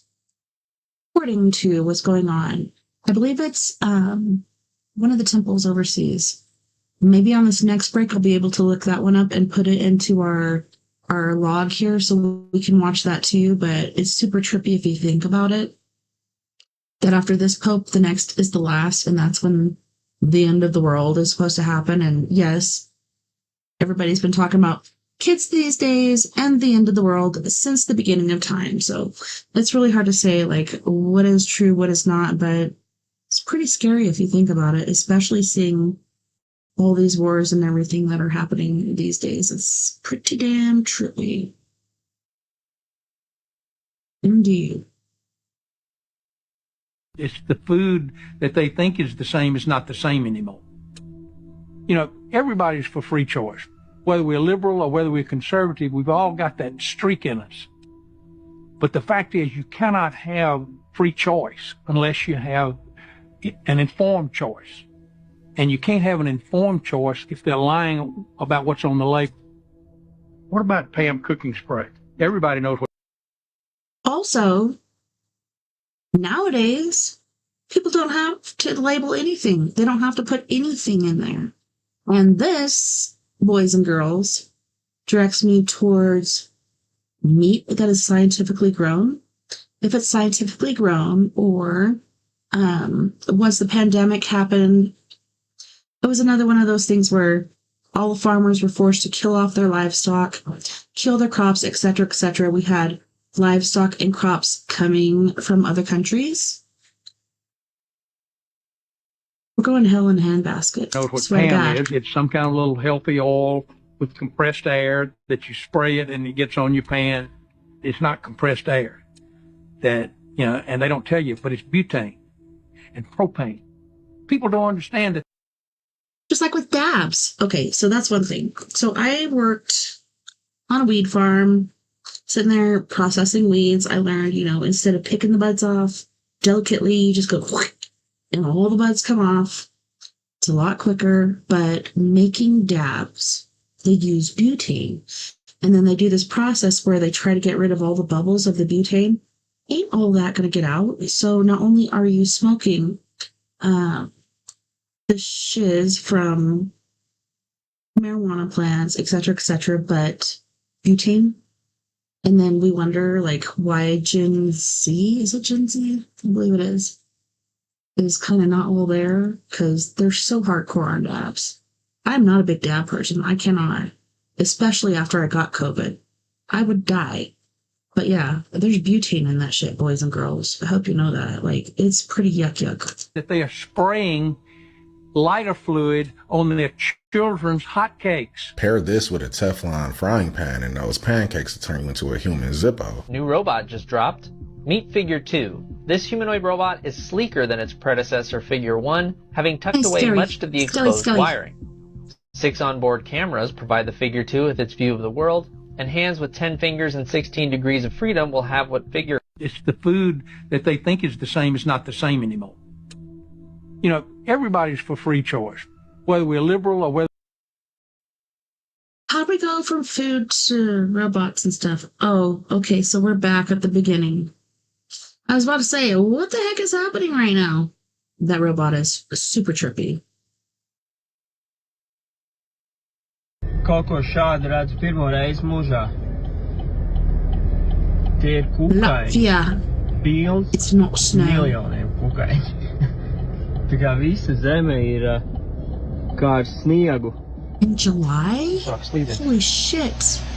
What is it? Oh my gosh. It's bugs. Šeit tu vienkārši vājprāts. Oh my goodness. That's gross. Now, I've seen a mayfly swarm before, but never this many. This is enough to call for a snow day. It's the food that they think is the same is not the same anymore. Everybody's for free choice, whether we're liberal. So it looks like these two videos are covering some of the same stuff, but let's whether we're continue. conservative, we've all got that streak in us. But the fact is, you cannot have free choice unless you have an informed choice. And you can't have... And to me, if there's something that's covered repeatedly in a video, it must be pretty damn important. And we've been talking about this for years. How our food is outlawed in other countries. They're not allowed to eat our food. Even Canada, I always want to say Canada, but other countries are not allowed to eat the sludge that we're allowed to eat. We're eating wood chips. We're eating fabricated food. A lot of our food is not food. It is mechanically made food. It's processed. It's chemicals. It's maybe a tiny percentage of food. So that's why, for the last 5 or more years, ever since I did Biggest Loser, I've been trying to cook my own food. And even with meat, you don't know what they feed their meat. I've been eating my own eggs recently, and they're pretty damn good. I hope I don't have to eat my chickens, but if I do, it's better than having to eat my dogs in the long run. But yeah, it's pretty scary out there. Have an informed choice if they're lying about what's on the label. What about Pam cooking spray? Everybody knows what Pam is. It's some kind of little health. Yeah, it's bad. Ugh. Okay, so are you guys into Pokemons? Because this is like a real-life Charizard, supposedly. Look at this thing. It is trippy AF. Hello?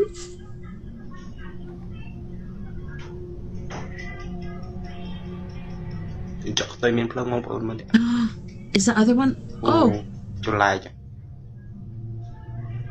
So the other one ran away. Either this Why? video was edited or he just found a real life Charizard. Is moving forward with a world first carbon tax on agriculture. Now, the Danish government is planning on taxing farmers up to 80 quid for every single cow to encourage less meat consumption and to tackle climate change. Well, Danish ministers hope the proceeds from the tax to help farmers to go green. Well, is this an utterly mad policy, or do policymakers deserve a pat on the back? To discuss it, I'm joined now by the agricultural policy analyst for the Consumer Choice Centre, Bill Wirtz. Bill, welcome to the show. A meat tax sounds like yet another sinister nudge to make us all vegans. And what about the impact on the farming industry in Denmark? Oh, it's definitely going to be a big one. I mean, the Danish government just did this because they did poorly in the European elections. The Green Party did pretty well, so now they decided to make meat more expensive for everyone. Somebody in the Danish government has been watching way too many Bill Gates videos. And that's what I was wondering too. Okay, so Bill Gates started off. Let me go back over here really quick. Bill Gates starts off stealing Microsoft. Now he's buying up certain lands, and if you look at the map where the United States floods, he's got all those lands. He doesn't have any land that's flooded, but he's got lands that are popped up on the map that are going to survive. He's also into Monsanto, different things like that. Like this, to me, boys and girls, is super damn trippy. Like, what the hell does it all mean? What the hell is going on in our world today? Like, this is frackin' fiction. What is happening? What is happening in our world? Quite redonkulous, if you ask me, but hey, let's go back over here. U.S. military at DARPA has literally just developed the very first fighter jet that runs purely on AI and put it into a dogfight. It's a fly-by-wire fighter jet, which means it's on the grid. We're talking about Skynet now, but Skynet with a consciousness. Isn't that the movie Terminator? Didn't we already watch that movie Terminator? We didn't learn anything from the Hollywood movie. Oh, yeah. It was a documentary. And now we're living it in real time. We got to be careful. All this tech that we keep getting, way before we are consciously ready to even handle it. We're not spiritually ready to handle a lot of this technology. The U.S. military. Isn't that scary? And it's really, really scary to me because, like I said, it's just pointing towards what we talked about earlier about the EOW, the end of the world.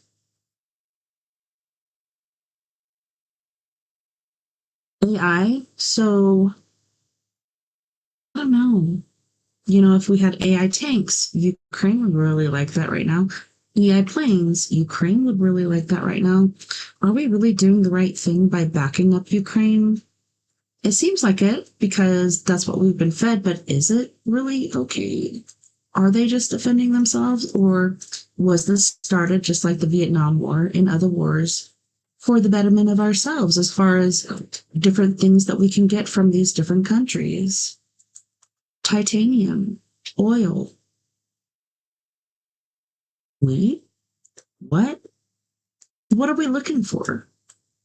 What is it that we need from these different countries that we're fulfilling these wars? Now, and this has been going on for a while, but Israel in Gaza, now we have troops on the ground over there because the Middle East is getting in on it too, because they're sick and tired of this shit, because maybe they're not fed all the crap that we're fed through our televisions, through our phones, through our computers. All this media that is there for us to be like, hey, well, this is what's happening. We need to defend these people. No, it's not. Generally, it's lies. All freaking lies. Unless you're there on the ground, behind the scenes, you don't know what the fuck is going on. It's crazy. Let's see the saint of UFOs, Dorothy is at. Dorothy and her films are one of the most, if not the most important UFO experiencer stories that you've probably never heard of. Is actual footage from Dorothy's Super 8mm home movies. Her name is Dorothy Izat, the world's most unlikely UFO contactee. She has regular contact with extraterrestrials, and her outrageous accounts have passed every scientific test. On November 9th, 1974, Izat was in her Vancouver, BC home making tea when she said she got the intense feeling that someone was watching her. This prompted Dorothy to look out her kitchen window, at which point she saw this. I looked up in the sky, and here was this enormous craft that looks like a huge gold, like diamond. Okay. Sorry, I'm pausing right now, but you guys. Can I interrupt and share a story really quick? Okay, so I told you about the mothership at the fairgrounds. Just got done doing the fair again. Yes, we had shadow people, like you could see people walking through the barn. Nobody's there. You'll see legs, but not an upper body. Things going here and there and everywhere. Shadow figures. Hey, we're used to that.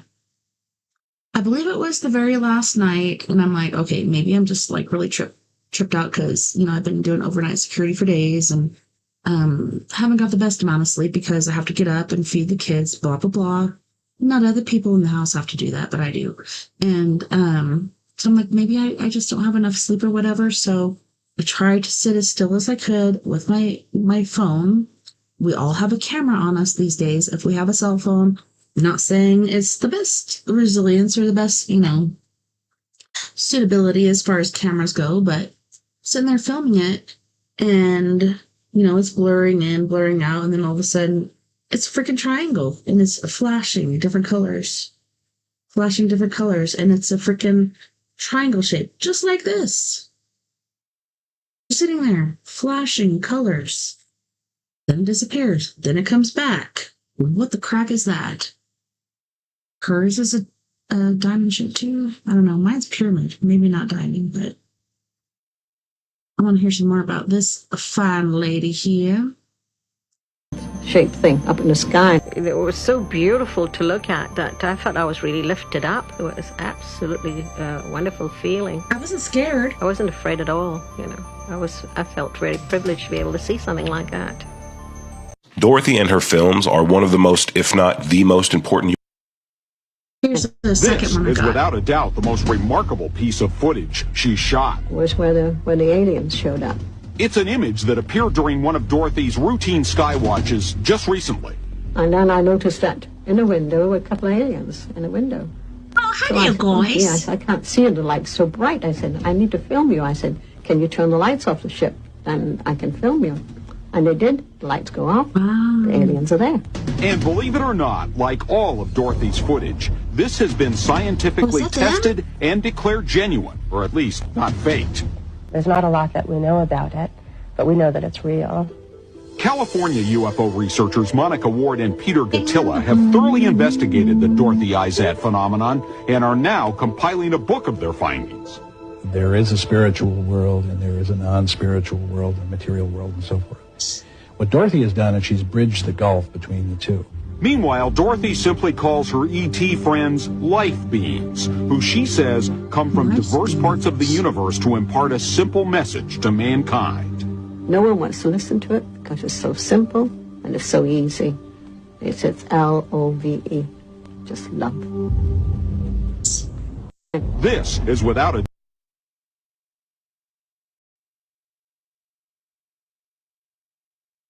The first known man to have sold his... No. Before we go over there to selling people's souls, I love that because that's been a big thing to me for years. Love is love. The true form of love is love. The Beatles even said, all we need is love. But no, love is love. Love given to one, given to another. Love is a very major thing. Love is one of the most positive, genuine things that we have in our world. So that's pretty freaking amazing. I love that. Love. Wow. Like, I don't know. I'm just pretty intrigued that that's what she got. Love, love, baby. And yes, I know there's perverse people out there saying, love between an adult and a child is natural. No, the frack it isn't. Okay, back in the day, early 1900s, 1920s, whatever, even my grandma, like, she was 16. My grandpa was 18 still.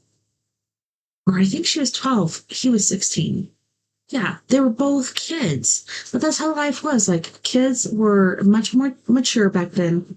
They were adults. They worked jobs on the farms. They had an adult mentality. Now today, people in California are trying to pass a law that adults and children being together is okay. I don't freaking think so. 12-year-old with a 31-year-old? No. Ew. That's not okay. That is not love. That is perversion. A love between two individuals that are able to say or legally say that they can love someone. Two adults. I don't know. It's in a hard place, and it's kind of confusing because I read something as well that said we're going to get to a stasis where what before was thought to be good is now bad. What before was bad is now good. So maybe they're talking about the LGBTQ blah, blah, blah thing. I don't think so. To me, why? Why do we care? Like, our numbers are great. We're being overpopulated. If you listen to Elon Musk, he says, no, like, our numbers are going down. Are our numbers really going down? I don't know. But to me, love is love. Love, light. That's my main thing. And a friend of mine was sharing a page with me earlier. Love, light, and laughter. Hey, those two I've been adhering to for a long time, but laughter too is contagious and so very important. So let me see if I can get this back to the original point. And let's go. That's Papa Ligua right there. I don't know if you know who that is, but he is the black magic voodoo individual, and this guy really scares the crap out of me. But I do like his accent. The first known man to have sold his soul goes by the name of Robert Johnson. Let's talk about him. Now, Robert Johnson. Okay, that's another thing. Muddy Waters, Robert Johnson, all these old school blues people. I love them. I love their music. I love their soul. I love what they share. To hear that a lot of these people sold their souls, really, they went to the crossroads, they dug in the middle there, they buried something, they sacrificed something. Like, what is happening? Johnson was a known American blues musician and songwriter, and he was born in 1911 in Mississippi, and boy, does he have a story. Now, Robert was... I also heard, if I'm thinking about the right person, that this individual had no musical talent. He had a guitar, he carried that guitar around with him everywhere. He wanted to be a major musician. He wanted to get out of, the trudge of what he knew as life. But he didn't know how to play. So that's why he supposedly sold his soul. See what this lady has to say, because I do not know. It was very mediocre. I'm talking about really not good at all. And several people stated that. He even knew that. So what he did was he took his guitar to the crossroads somewhere outside of Clarksdale near where he lived. He gave it to a man that he met at the crossroads, and he claimed that he sold his soul to the devil that night. He gave the man his guitar. The man tuned his guitar and handed it back to Robert. And after that, Robert was literally extraordinary. People stated like when he left, he was not good. But when he came back, he was one of the most known musicians in history. People would literally travel from everywhere just to hear this man play the guitar. Now, how you go from this mid guitar player to one of the best known? But the part that gets me is he went to the crossroads, and Papa Legba guards the crossroads. And Papa Legba is indeed... So, Papa Legba. I know of him as far as, let me go back over here too, because I don't need to be a little bitty about this, but I know him as being like voodoo magic, black magic, what. As far as like going to the crossroads and burying something or making a deal, I never knew it as Papa Legba. Papa Legba, Louisiana, southern states, helping, voodoo women's.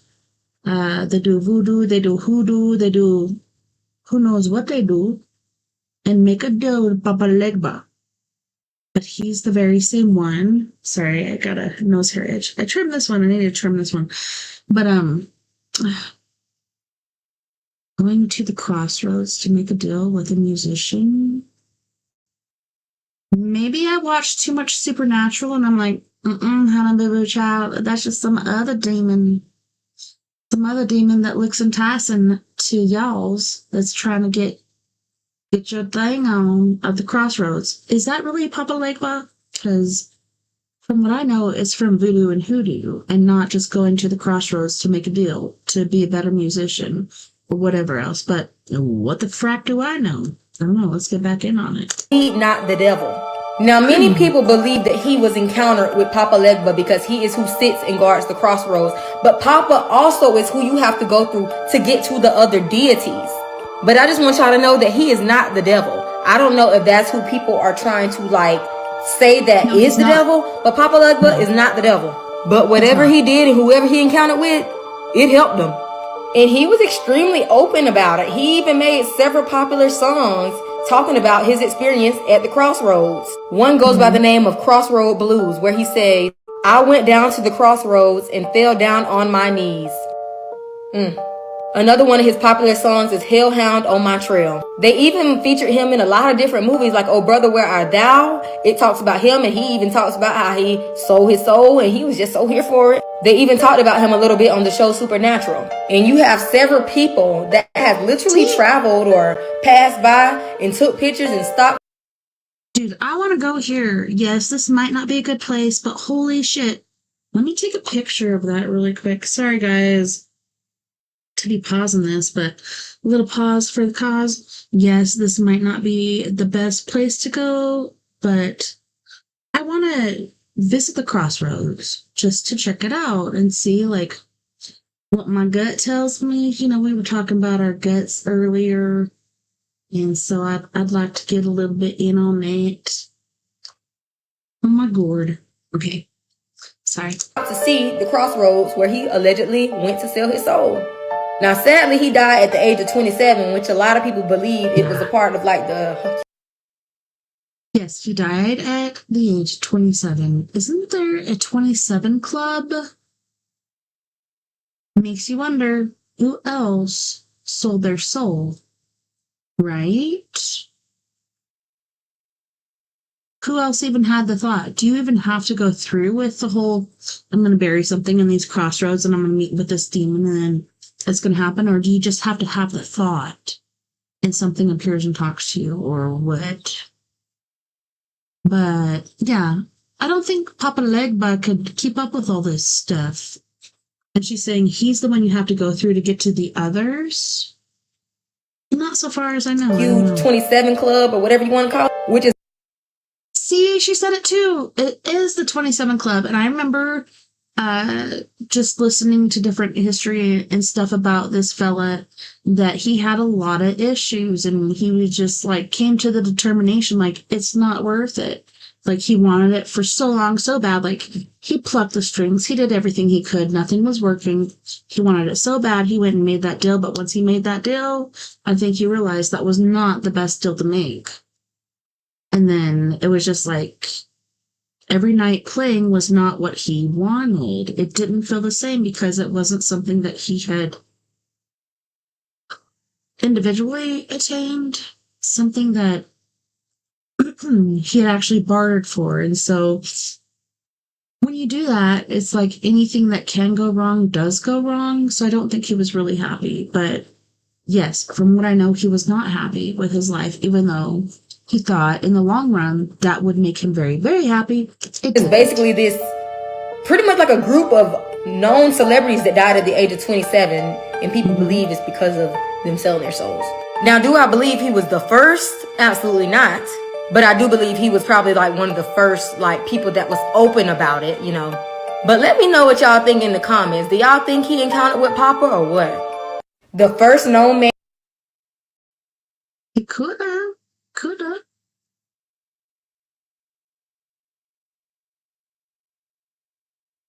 I think this might be one of the last ones. Nations is Who going is on. Can somebody tell me who is that with the Pope? What is that? That can't be human, brother. And it don't just stop there. Who's the guy in the back? Both of them. I don't want to say. Not just that guy, but the other guy Pope too. is rolling with demons. But the Pope's rolling with demons, brother. Something is definitely. Look at that face. Not right. That ain't right. Tell you what, that ain't right at all. I was today years old when I found out. Well, to try to study it out, you can't find it until you go to the blessing of Jacob. In the blessing of Jacob, in Genesis 49, where Jacob is blessing his sons, he tells you a little bit about the 12 sons and gives them a prophecy. Now, here's the prophecy. Asher shall produce royal dainties. Issachar shall crouch between burdens. Gad, a troop will overcome him, but he will overcome in the end. And I read that one day and I said, that's it. So what God did, and I want people to understand this, when he created Lucifer in the foreknowledge of God, God knew what was going to happen before Lucifer did. He sure did. He placed limitations on him by removing the three stones. Even when he was created. Even when he was made. Yeah. He limited him from the start. And he says, you know what? I could give everything to you, but you're going to fail me. So I'm going to limit you. 3 things you'll never do, Lucifer. Number 1 is you'll never carry anybody's burdens. Satan cannot carry your burden. He can't help you out when he gets you in trouble. Number 2, Asher produced royal dainties. And I would say it this way. Seed. Royal seed. There Satan, you'll never produce a royal seed. Yeah. You'll never produce one that will sit and rule. Right. It'll never happen. And Gad, a troop will overcome you, but you'll overcome in the end. And God said, Satan, you will never in the end be an overcomer. So God, what he did, when he created, and again, Ezekiel 28, he takes the 3 stones out. He's saying without telling Lucifer, I know what's going to happen to you. And I'm going to place a limitation on you because I know what's going to happen. Now, here's my point, which goes back to what we said earlier. In the temple of heaven, this created cherub, and the Bible calls him the anointed cherub, by the way. There's no other angel in the Bible mentioned as being anointed except the one we would call Lucifer, which means bright star or morning star, day star.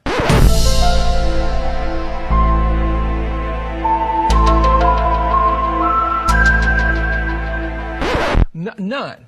And so in the beginning, he was a wonderful angel. He was a worship leader. He brought the angels on the mountain of God. The Bible said he walked up and down in the midst of the stones of fire. We're not sure what that is. No scholar is really sure what that is, but it was a special place. And the Bible said his heart was lifted up because of pride. And he said, I will exalt my throne above the stars of God. I'll sit in the mount of the congregation in the sides of the north. I'll be like the Most High. And 5 times... And those are places. Those are places. Oh, absolutely. In heaven. Yeah, heaven is in the northern part of the universe. I mean, that's biblical. And the mount of the congregation... The sides of the north and, absolutely. And the mount of God. And the mount of the congregation is where God's worshipped. Yeah. But you know what? 5 times Satan said, I will. 1 time God said, you won't. And when God said you won't, he literally expelled Satan from the heavenly temple, cast him into the atmospheric heaven toward the earth. And that's why I believe in Genesis 1:1, everything is perfect. But Genesis 1:2, the earth is without form and void, because, watch this, God at that point had to create hell. And hell was prepared, according to Matthew's gospel, for the devil and his angels. So when was it prepared? Was it prepared in the very beginning of time? I would suggest to you that some scientists believe, I would suggest to you that some scientists believe that the earth one time was totally molten, and then the water vapors appeared to cool it down. And in Genesis chapter 1, everything is perfect. Satan falls, is cast out of heaven toward the earth, and Hell is then created by God in the bowels of the earth because it is there, according to Scripture. We don't have time to talk about that. And then the waters that appear on the earth, God cools the earth down and begins a recreative process in which he creates man, who would be Satan's replacement. Because Lucifer would never worship God again, but man would. Lucifer would never stand on that holy mountain again, but man would. I was today years old when I found out. Well, that's just creepy enough, tell you what. Here's what occult symbols really mean. First, we have the all-seeing eye, and this is found everywhere, even on our money. It's a symbol of enlightenment and knowledge, but if you look deeper, you'll find that it represents the awakening consciousness of the universe itself. The pentagram is a 5-pointed star, often associated with magic. 4 of the points represent the material elements of earth, air, fire, and water.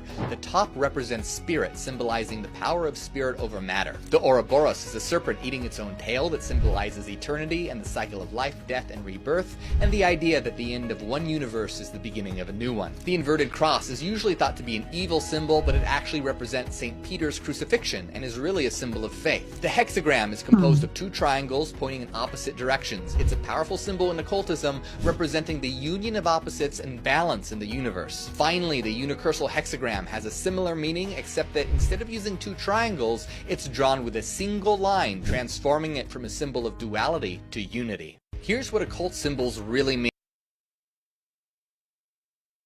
Now, this book you... Okay, so this is a long one, so we're gonna hop off right now from that and take a little pause for the cause and go to our second music break. On this break, we have Mr. Jeff Hilliard with his 80s sort of ballad. I really love this guy. This guy is epic. But he's going to be singing Abandon. Then we have Miss Mia Savage with Demurring, Crypto, Your Skeleton, and The Bottom Line. During this time, I'm going to try to find more videos to share, or I might come back in early and we might just do some Reddit ghost stories. But I do want to finish up with this last video, so yeah. You guys don't go anywhere. We'll be right back after this music break.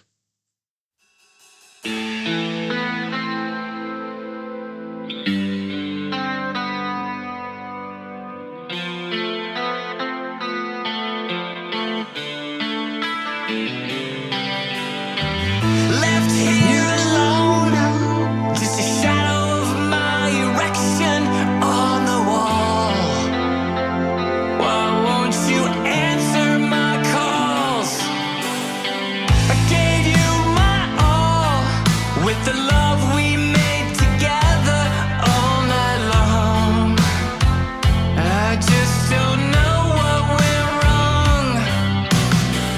I rolled the dice, 'cause I thought I saw forever in your eyes. Was all that passion a lie? Just another fool you seduced and left behind. Heartless and cruel, you probably do this all the time, baby. I ain't no puppet dog. I believe in the power of love. One night is not enough. How could you abandon our love? How could you abandon our love?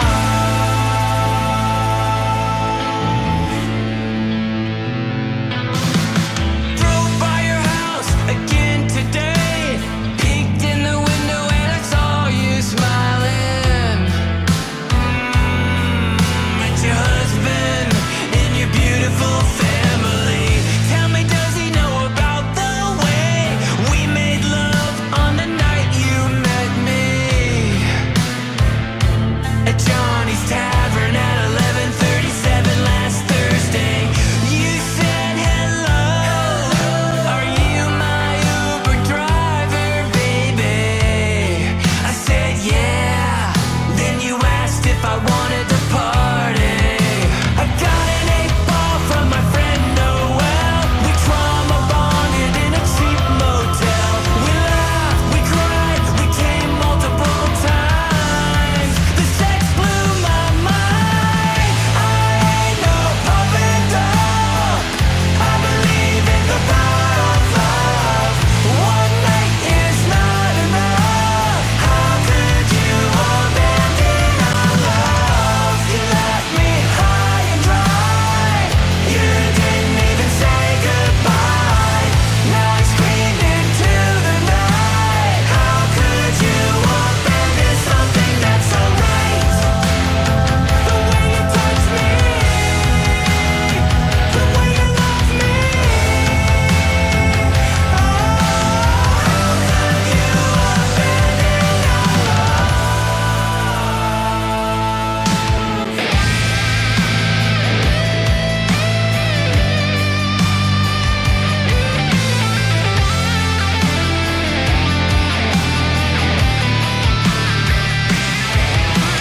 crypto. Take me to your leader or leave me alone. Somebody please take me out.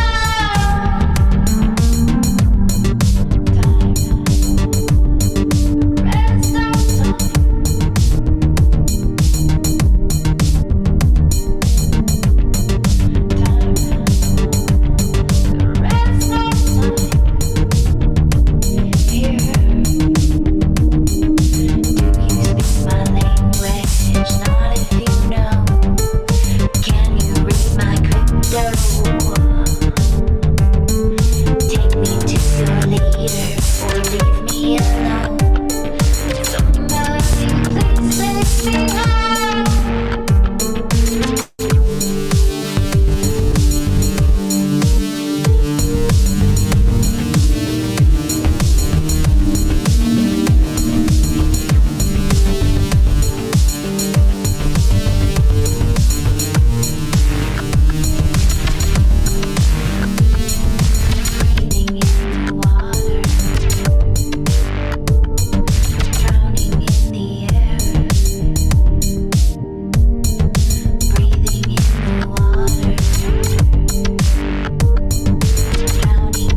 Welcome back, and thank you so much for joining me tonight on We Are Paradox Media's Late Night in the Rockies. So I believe we have one more video, might be two, then I have some Reddit ghost stories to share with you. So let's check it out, shall we? This stuff to me is pretty intriguing. You want to get is on, see, all you had to do to get past this devil stuff is study the damn thing, but we don't study nothing. Because we so stuck in religion, we can't get past it. Here's a book called Devil, the Perspectives of Evil in Antiquity and Primitive Christianity. Jeffrey Burton Russell. Now, the devil has horns. You see the horns on the devil. Anybody ever seen the black goddess Hathor or Heru with the horns? That's where they got it from. The Greeks borrowed the horns and put on the god Pan. The Christians trying to turn everything against it wasn't in their religion evil. They turned the picture of Hathor, the golden calf in the Bible, as evil. Later on, they turned the god Pan, which is a later form of the god Sut type and the oldest one, evil. You see what I'm saying? So when they talk about the devil is evil, they're talking about the most ancient God who is God. Jesus said, Satan, get behind me, which means I'm backed by the powers of Satan. Let me explain this. Let me show you a picture of this. You all got to get this stuff and bear witness to it. Let me show you a picture of this. Look, just get you a regular picture of the yin and yang sign so everybody know what I'm talking about. Everybody seen the yin and yang sign. You call it the kung fu sign. Right? This side is light. That means Christ. Right? That means Christ. But that's putting the cart before the horse. That's why you couldn't get back to your ancient Jew. Because you put the cart before the horse. The light comes from the black. In the beginning there was blackness and then there comes light. The black is called Satan. Satan or soot. Soot, the black soot. In your head is the medulla oblongata, behind your neck where it's the most concentrated part of the melanin. At the base of the skull and the top of the spine. So when Jesus... Well, I heard on Waterboy that alligators are so angry because there's something wrong with their medulla oblongata. Jesus says, Satan, get behind me. He's saying, I got my battery, which raises the black dot and turns me into Christ. You see what I'm saying? Because from the darkness, you get the light. And without the darkness, you can't get the light. So you've been worshiping the light, and the whiteboard unlocked up all your dark stuff, which is the battery. Okay, so it's just like, without knowing the bad, you don't know what good is. Kind of the same thing, right? In the British Museum. So you've been worshiping the vehicle, which is a car, but a car is only aluminum and fiberglass. The real stuff that run a car is the carbonated battery and the gas, but the gas comes from crude oil, which is what? Carbon. That's the mysteries of Satan. So when he say Satan, get behind me, it's a metaphysical book talking about the head of the Christ. You are all Christ, because this is not written in your law that you are all gods. The black part where the melanin is called the mouth of God. This is the battery too. You call a medulla oblongata, the mouth of God. So when he says Satan, get behind me, he's talking about I'm backed by the powers of my... And that worked for me. I have to say really quick. Sorry guys for interrupting again, but when I did encounter Satan and I knew it was him, I saw him, I didn't say not a peep. I saw him. I hoped he didn't see I was awake. I know he did. I didn't even say it out loud because I couldn't, because I was so scared. But I said, God stands before me, Satan fall behind. That line he just said just reminded me of that. But yeah, let's get back on this because yeah. My father, Satan. Satan comes from the word soot. Soot on. Soot, which means black, and on Anubis, which is the dog, which means opener, comes from the dog star. It's later on it's the word sootek. I also told you guys the story at Dylan Redwine's house where we saw the dog running back and forth. Looked like Anubis. Come to find out it was probably the jackal, which they could be closely related. I do not know. But that dog followed me home according to my roommate. In Sootek becomes the word Melchizedek. And Jesus is of the order of what? Melchizedek. Melchizedek is Satan. That's why the mystery of the Bible is it ain't talking about no devil up under no ground. Satan simply means the Nubian. When you translate it, bet. Prove me right on this, because you supposed to be grown now. If ain't no devil under no ground, then what the hell the white man talking about when he worship you? He's talking about the mysteries of the ancient black man. Now, this book you want to get. Okay. Oh, cover. Am I quiet enough for you yet? I'm black sheep, bitch.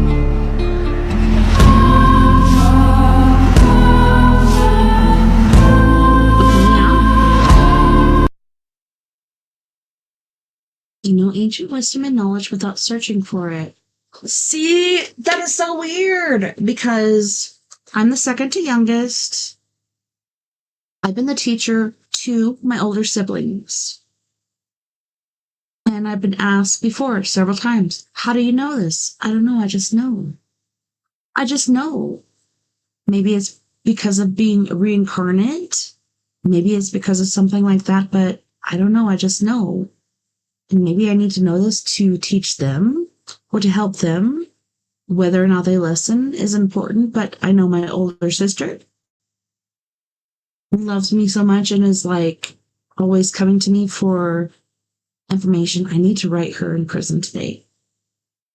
Her brother that has the same birthday, he's more, willy-nilly. He's cool. He's awesome. He's one of my favorites. He's such a bright light. My eldest brother, too.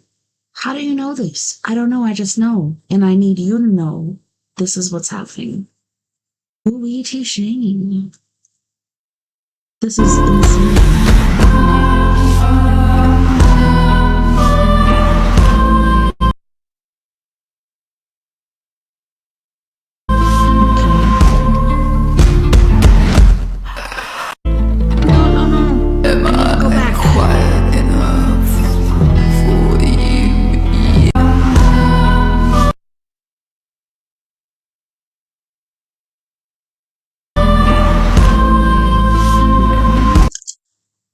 You are a phoenix rising. You were placed in chaos so you could learn to adapt and alchemize any obstacle thrown your way. True that. And it's freaking difficult, especially like these things stacked upon you. You're just like, man, this is so heavy. I don't know if I can get through this, but always do. No matter how hard you fall, you always rise. That's true too. Hell yes, I like that one. And look at this woman. She is gorgeous. She looks like a damn goddess. Priests from Koinobi, Egypt, released 42 mystery books, and one, released unofficially, the 43rd, was the most jealously guarded, for it contained the teachings of their most prominent initiate, Jehoshua ben Azariah, entitled Magia Jesu Christi. The other 36 of these books from the Koinobi priesthood predate the Great Flood, and 6 contain the knowledge of Hermes, called the Hermetic Wisdom, books that form the future steps, sigils, symbols, and myths of the Koinobi priesthood of Egypt, which established the secret Freemasonry knowledge.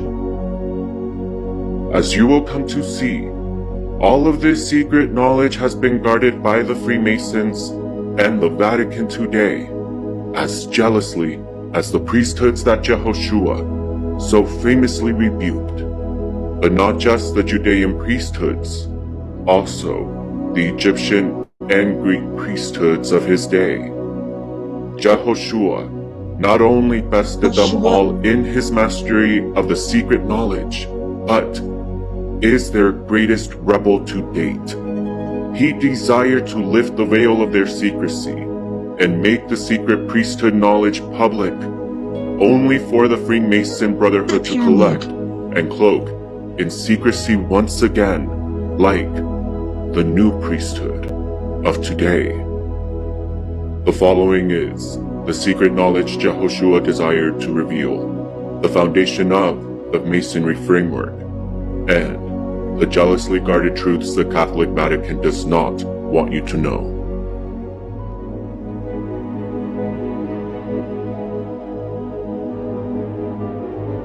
The man we call Jesus Christ, according to the Jewish version of his birth, recorded in the Sefer Todos Jeshu, in the following words, was born to Mary, having become the mother of a son named Jehoshua ben Azariah.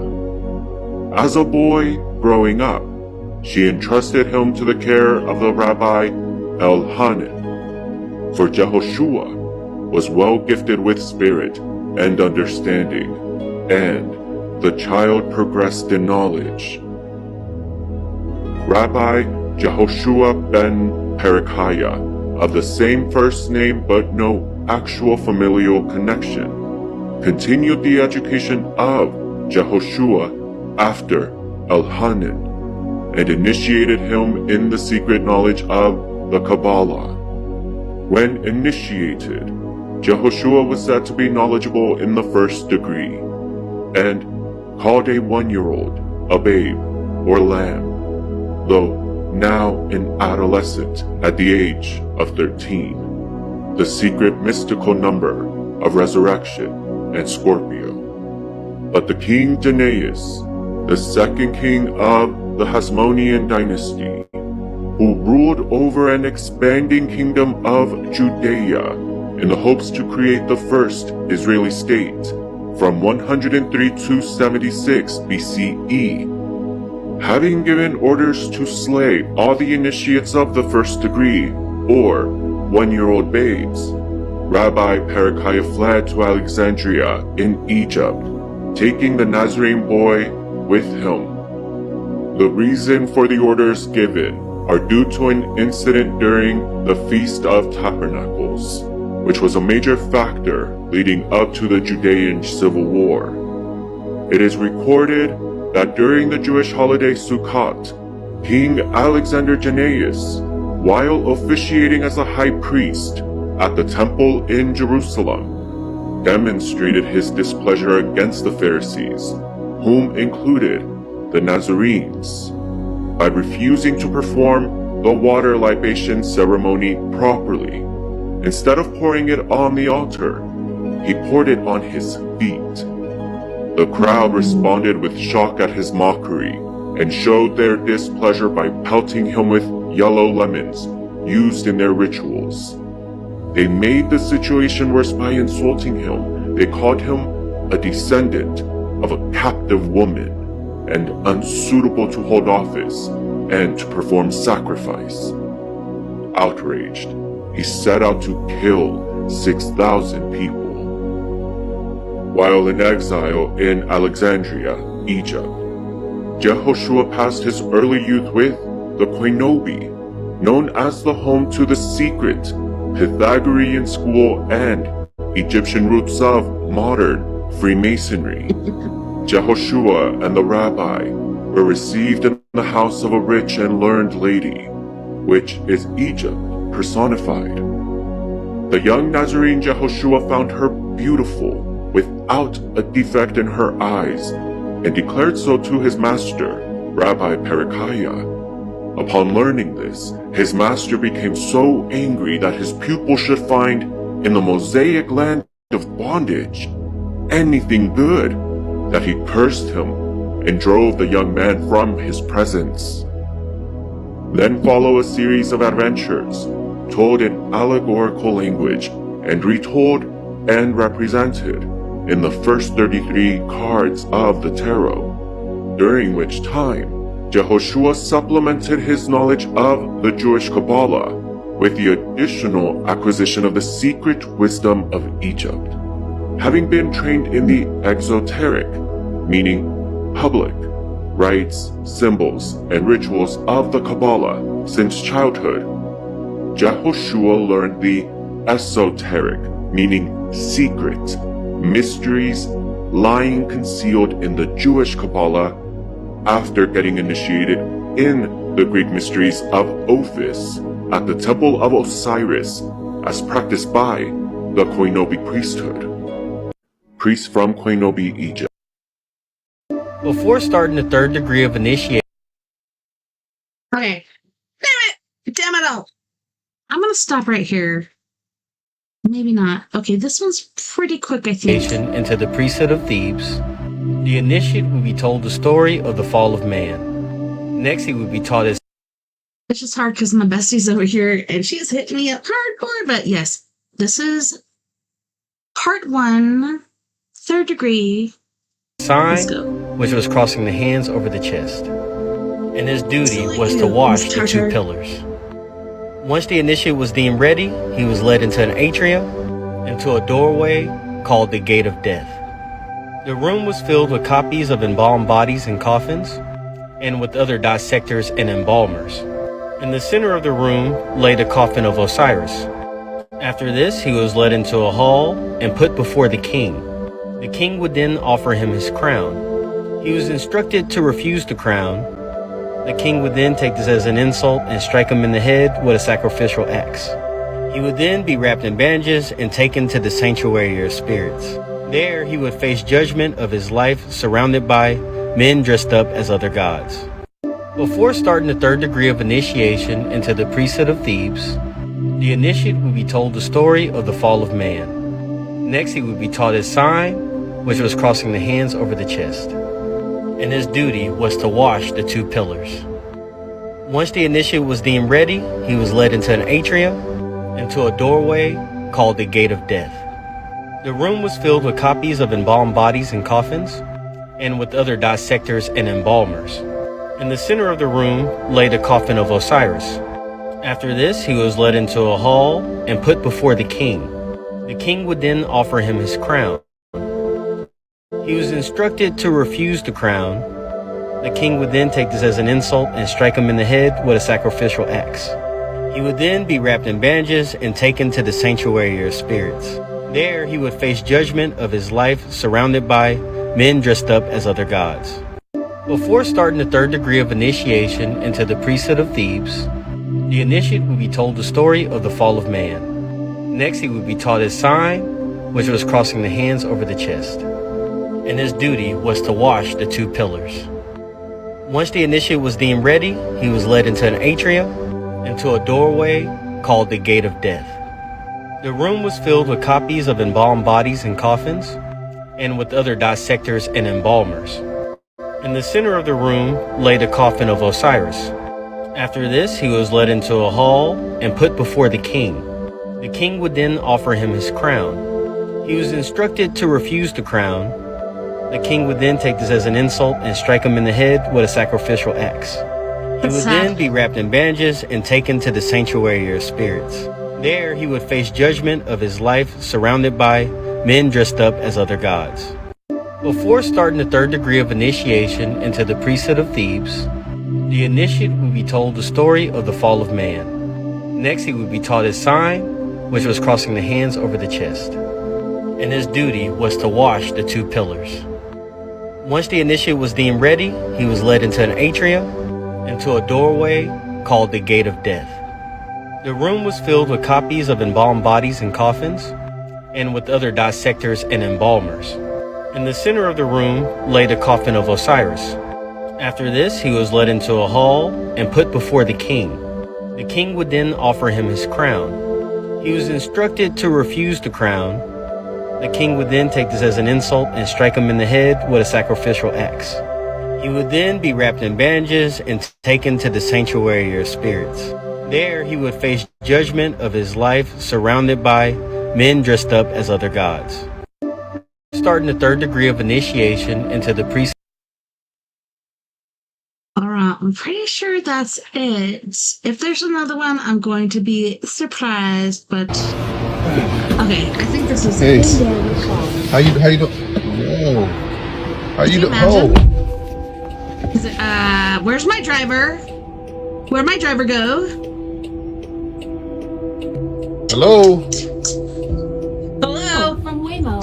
Where are you? Oh, this is crazy. 1 minute to cover a few riding tips. This experience may feel futuristic. You can also use the app. Man. Look, it's actually inching up to the light like it's a real person. I should know you would inch up to the light like a little bit, like trying to beat the person next to you. It's actually doing that. Look, it's inching up. Yeah. That is crazy. That is crazy. Get out! It won't open! Hey. How you doing? Whoa. How you doing? Oh.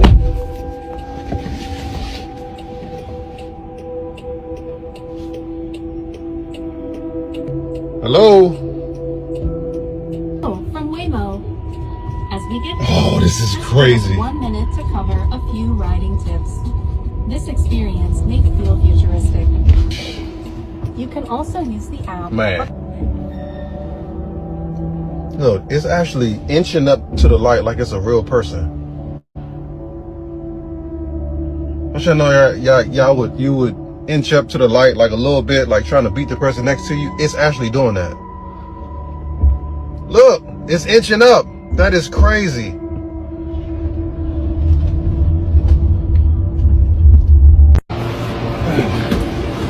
Hey. How you doing? Whoa. How you doing? Oh.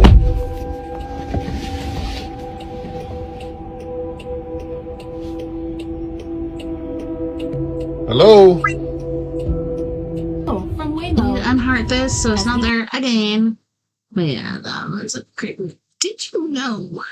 Did you know there's a pool you can dive into without getting wet? This is an art installation by Leandro Elrich called Swimming Pool and No gives way, the dude. illusion of a fully functional swimming pool, but with a twist. So yeah, There's a you're layer just of water underneath. suspended You're really above a not in the water. transparent surface, and viewers can Yeah, whatever. Kita akan menunjukkan bahwasanya saya sedang sedih. This is trippy. So that swimming pool thing could have seemed trippy, but this is actually trippy AF.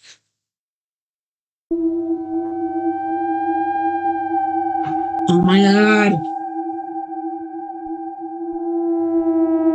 Kita akan menunjukkan bahwasanya saya sedang sedih. No, I said go. Go. No. Go. Soon, the entire world will start eating meat printed by a printer, and we won't even be able to tell if it's real meat or not. This isn't a plot from Black Mirror, it's our reality unfolding. Here's why printed meat resembles real meat so closely. The 3D printers use special bio-inks to create it. These bio-inks are actually made from stem cells extracted from different animals depending on the desired type of meat. Beef, pork, poultry, or even fish. In a laboratory, these cells then multiply, interact, and differentiate into the fat and muscle cells that make up bio-ink. These bio-inks are then intricately layered by specialized 3D printers to construct meat products that closely mimic the texture, taste, and nutritional composition of traditional meats. This is identical to real beef, and when it is ready and served, even the smell is the same. Scientists claim that by using this technology, the environmental impact associated with conventional livestock farming will be greatly reduced. So would you eat printed meat? Soon, the entire world will start eating meat printed. Soon, the entire world will start eating meat printed. Gross. In 2018, a woman was sucked out of a window on a Southwest flight headed to Dallas. It happened when an engine broke in the air, causing debris to break a window. This caused the cabin to depressurize and suck the nearby woman out of the plane. The other passengers held on to her as she hung halfway out, and after a few minutes, they were able to get her back into the plane, but she had severe head trauma, which unfortunately caused her to die. In 2018, a woman was sucked out of a window on a Southwest flight headed to Dallas. It happened when an engine broke in the air, causing debris. Alright, boys and girls, holy shnikes, that was terrible and very sad and very scary, and we're going to go on to our Reddit, okay? Is that okay with you? Because it's okay with me. It's making me very scary sad. It's going sad. This is by Reddit Ghost Stories, and the user is color_artist_8585. I worked at a second floor in an art gallery. I can't say the name of the place because I do not have a permission. There were several ceiling lights point to an area where a painting was. 3 people discussed in front of it until a man raised an arm for gesturing about it. I saw a shadow from him, and I knew it's common because of the lights. He lowered his arm before I saw a dark, solid black orb on his shadow hand, moving quickly. It's faster than his motion. It was gone after seconds. I'm not sure if my mind is playing a trick on me. I try to debunk, and I only see my shadow hand. It's light and transparent gray. And seeing a ghost or not? Thanks, E. Okay, so seeing the shadow seems natural or neutral, but seeing an orb connected could be pattern. What do you think? Leave a comment in the chat below, could ya? Do you believe? I would like to hear your opinion on ghosts. Do you like and think that they are real? Yes or no? Explain why you do and why you don't. I'd like to read your responses. And this is by user/RGV Paranormal Lock 956. Ooh. This is by u/standing mycologist 38. For about 10 years of my life, I would experience something almost every day. From sleep paralysis to hearing things, seeing things, getting possessed. When I was 5 to 6 years old, I had this very vivid nightmare. It was in my room and the devil was standing in front of me, pointing into his black hole. He was pointing into his black hole. Shh. It scared me, of course, but after that, so many things would happen. There's been so many little things, like our kitchen fan being thrown across the kitchen from the window and shattering. We had a big kitchen. Or a random pile of leaves perfectly placed in the middle of the carpet after my mom just cleaned. I remember my parents waking me up early to put our chickens away because they forgot to do it the night before. They like to hang out in the bushes by the fence, and so to get them out, I'd pick up some gravel and throw one by one at the fence, and it would scare the chickens to their coop. All you gotta do is call them and feed them some, like, soldier worms or some feed or something. Maybe some watermelons. You know, chickens love watermelons. Don't throw rocks at them. That's freaking redonkulous. You are not a good chicken owner. Ironically enough, I put the gravel down and start walking to the coop when I still hear rocks hitting the fence. I look back and actually see the rocks bouncing off the fence. I rub my eyes even and took a second look. Still happening. Another time, I was at my cousin's house. Their house always had this horrible negative feeling. I would always get homesick because I couldn't sleep because just this dreading feeling. I was too scared to go to the bathroom alone. This was only at their house. I've actually had several things happen here. I was playing out front of my cousins and the neighbors' kids. The houses were where they pretty much knew that they were new and more houses were being built.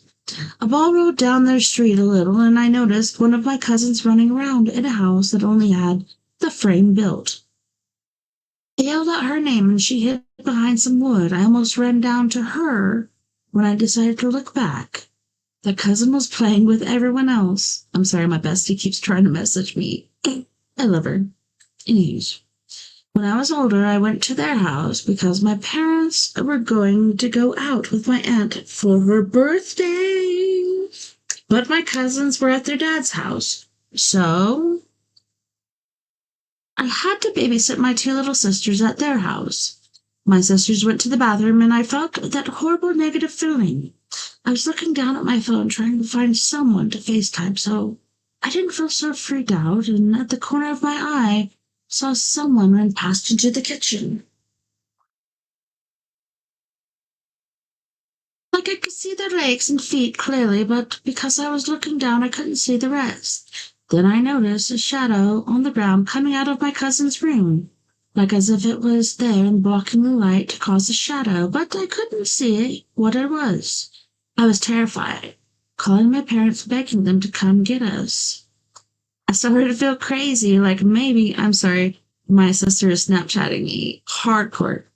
I started to feel crazy, like maybe I'm just schizophrenic. My parents would tell me none of it was real, even though I always looked for every accused to blame it on something random and would try to find some explanation, but there being no explanation possible other than me being crazy.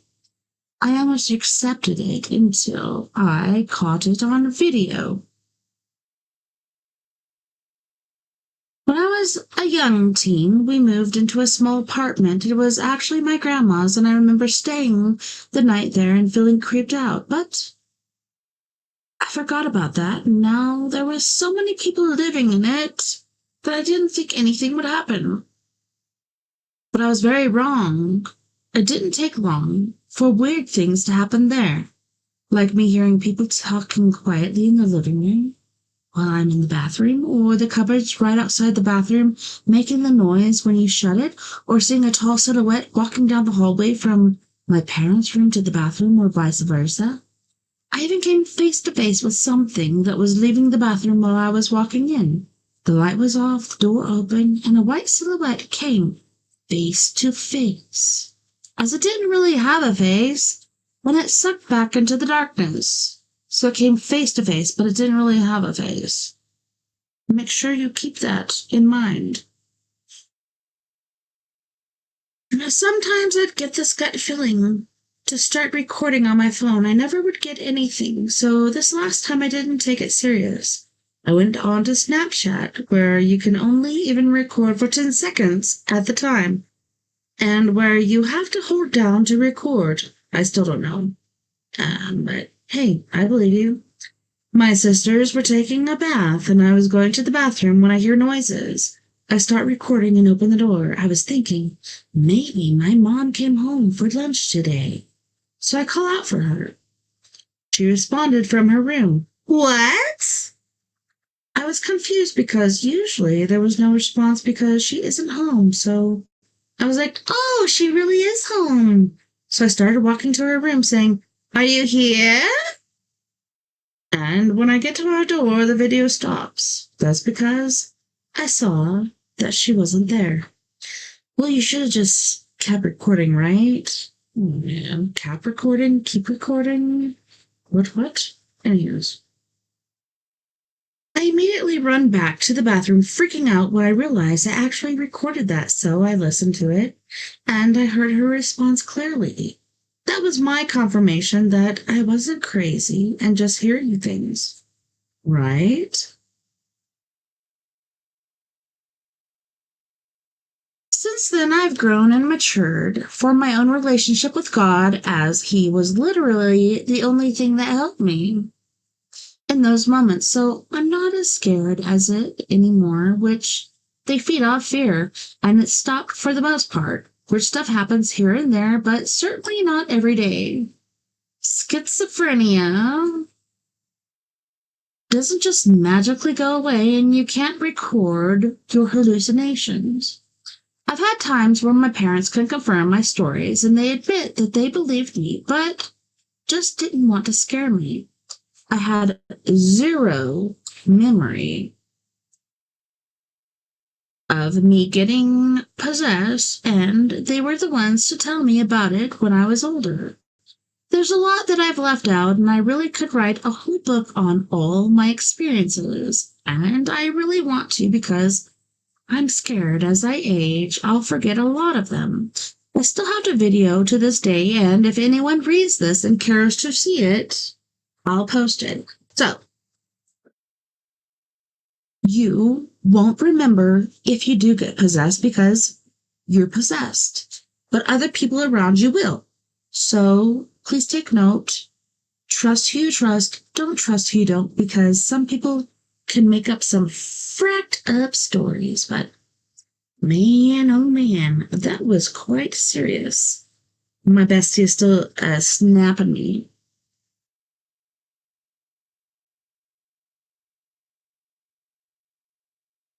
I'm going to read this one. This is by u/that_guy_on the web.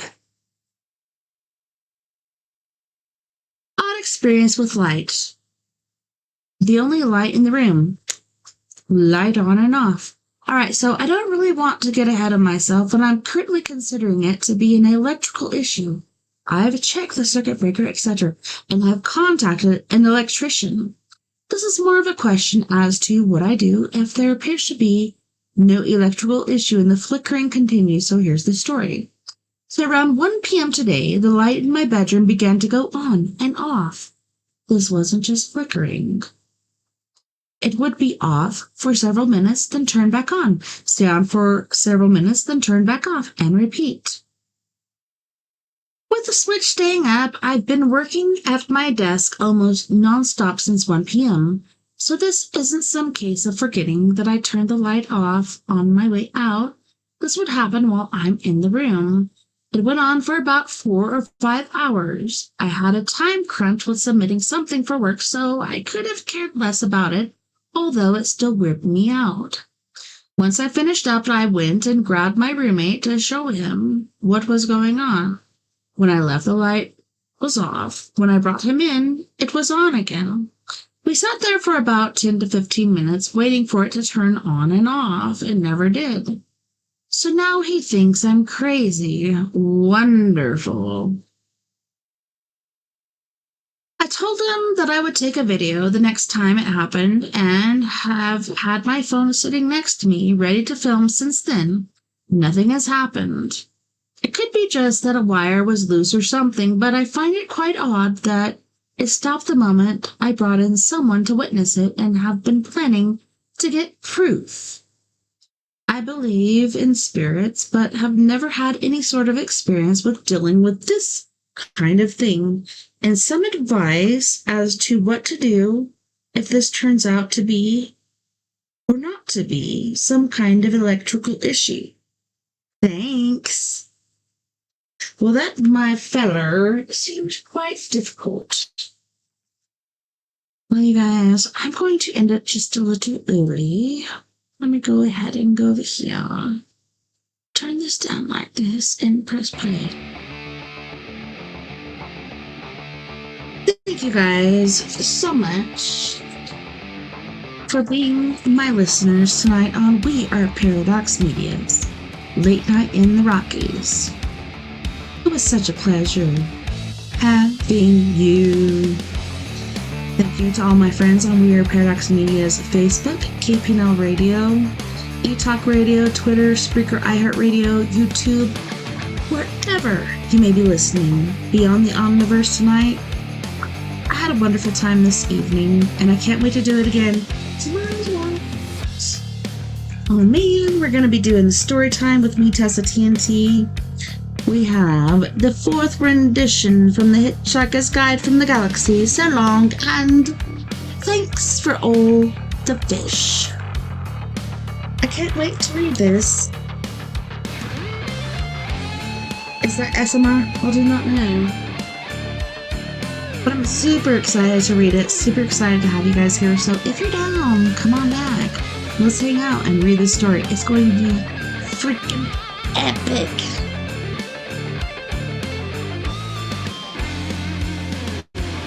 Bing, bing, bing. Bing, bing, bing. So don't forget, you guys, we are all in this together. Together we can make the world a bit better. And together, my friends, we are Paradox Media because without you, there is no us or me or what if. Until next time, night-night, live a light, take care of my views, and I will see you back here, same crazy time, same crazy place.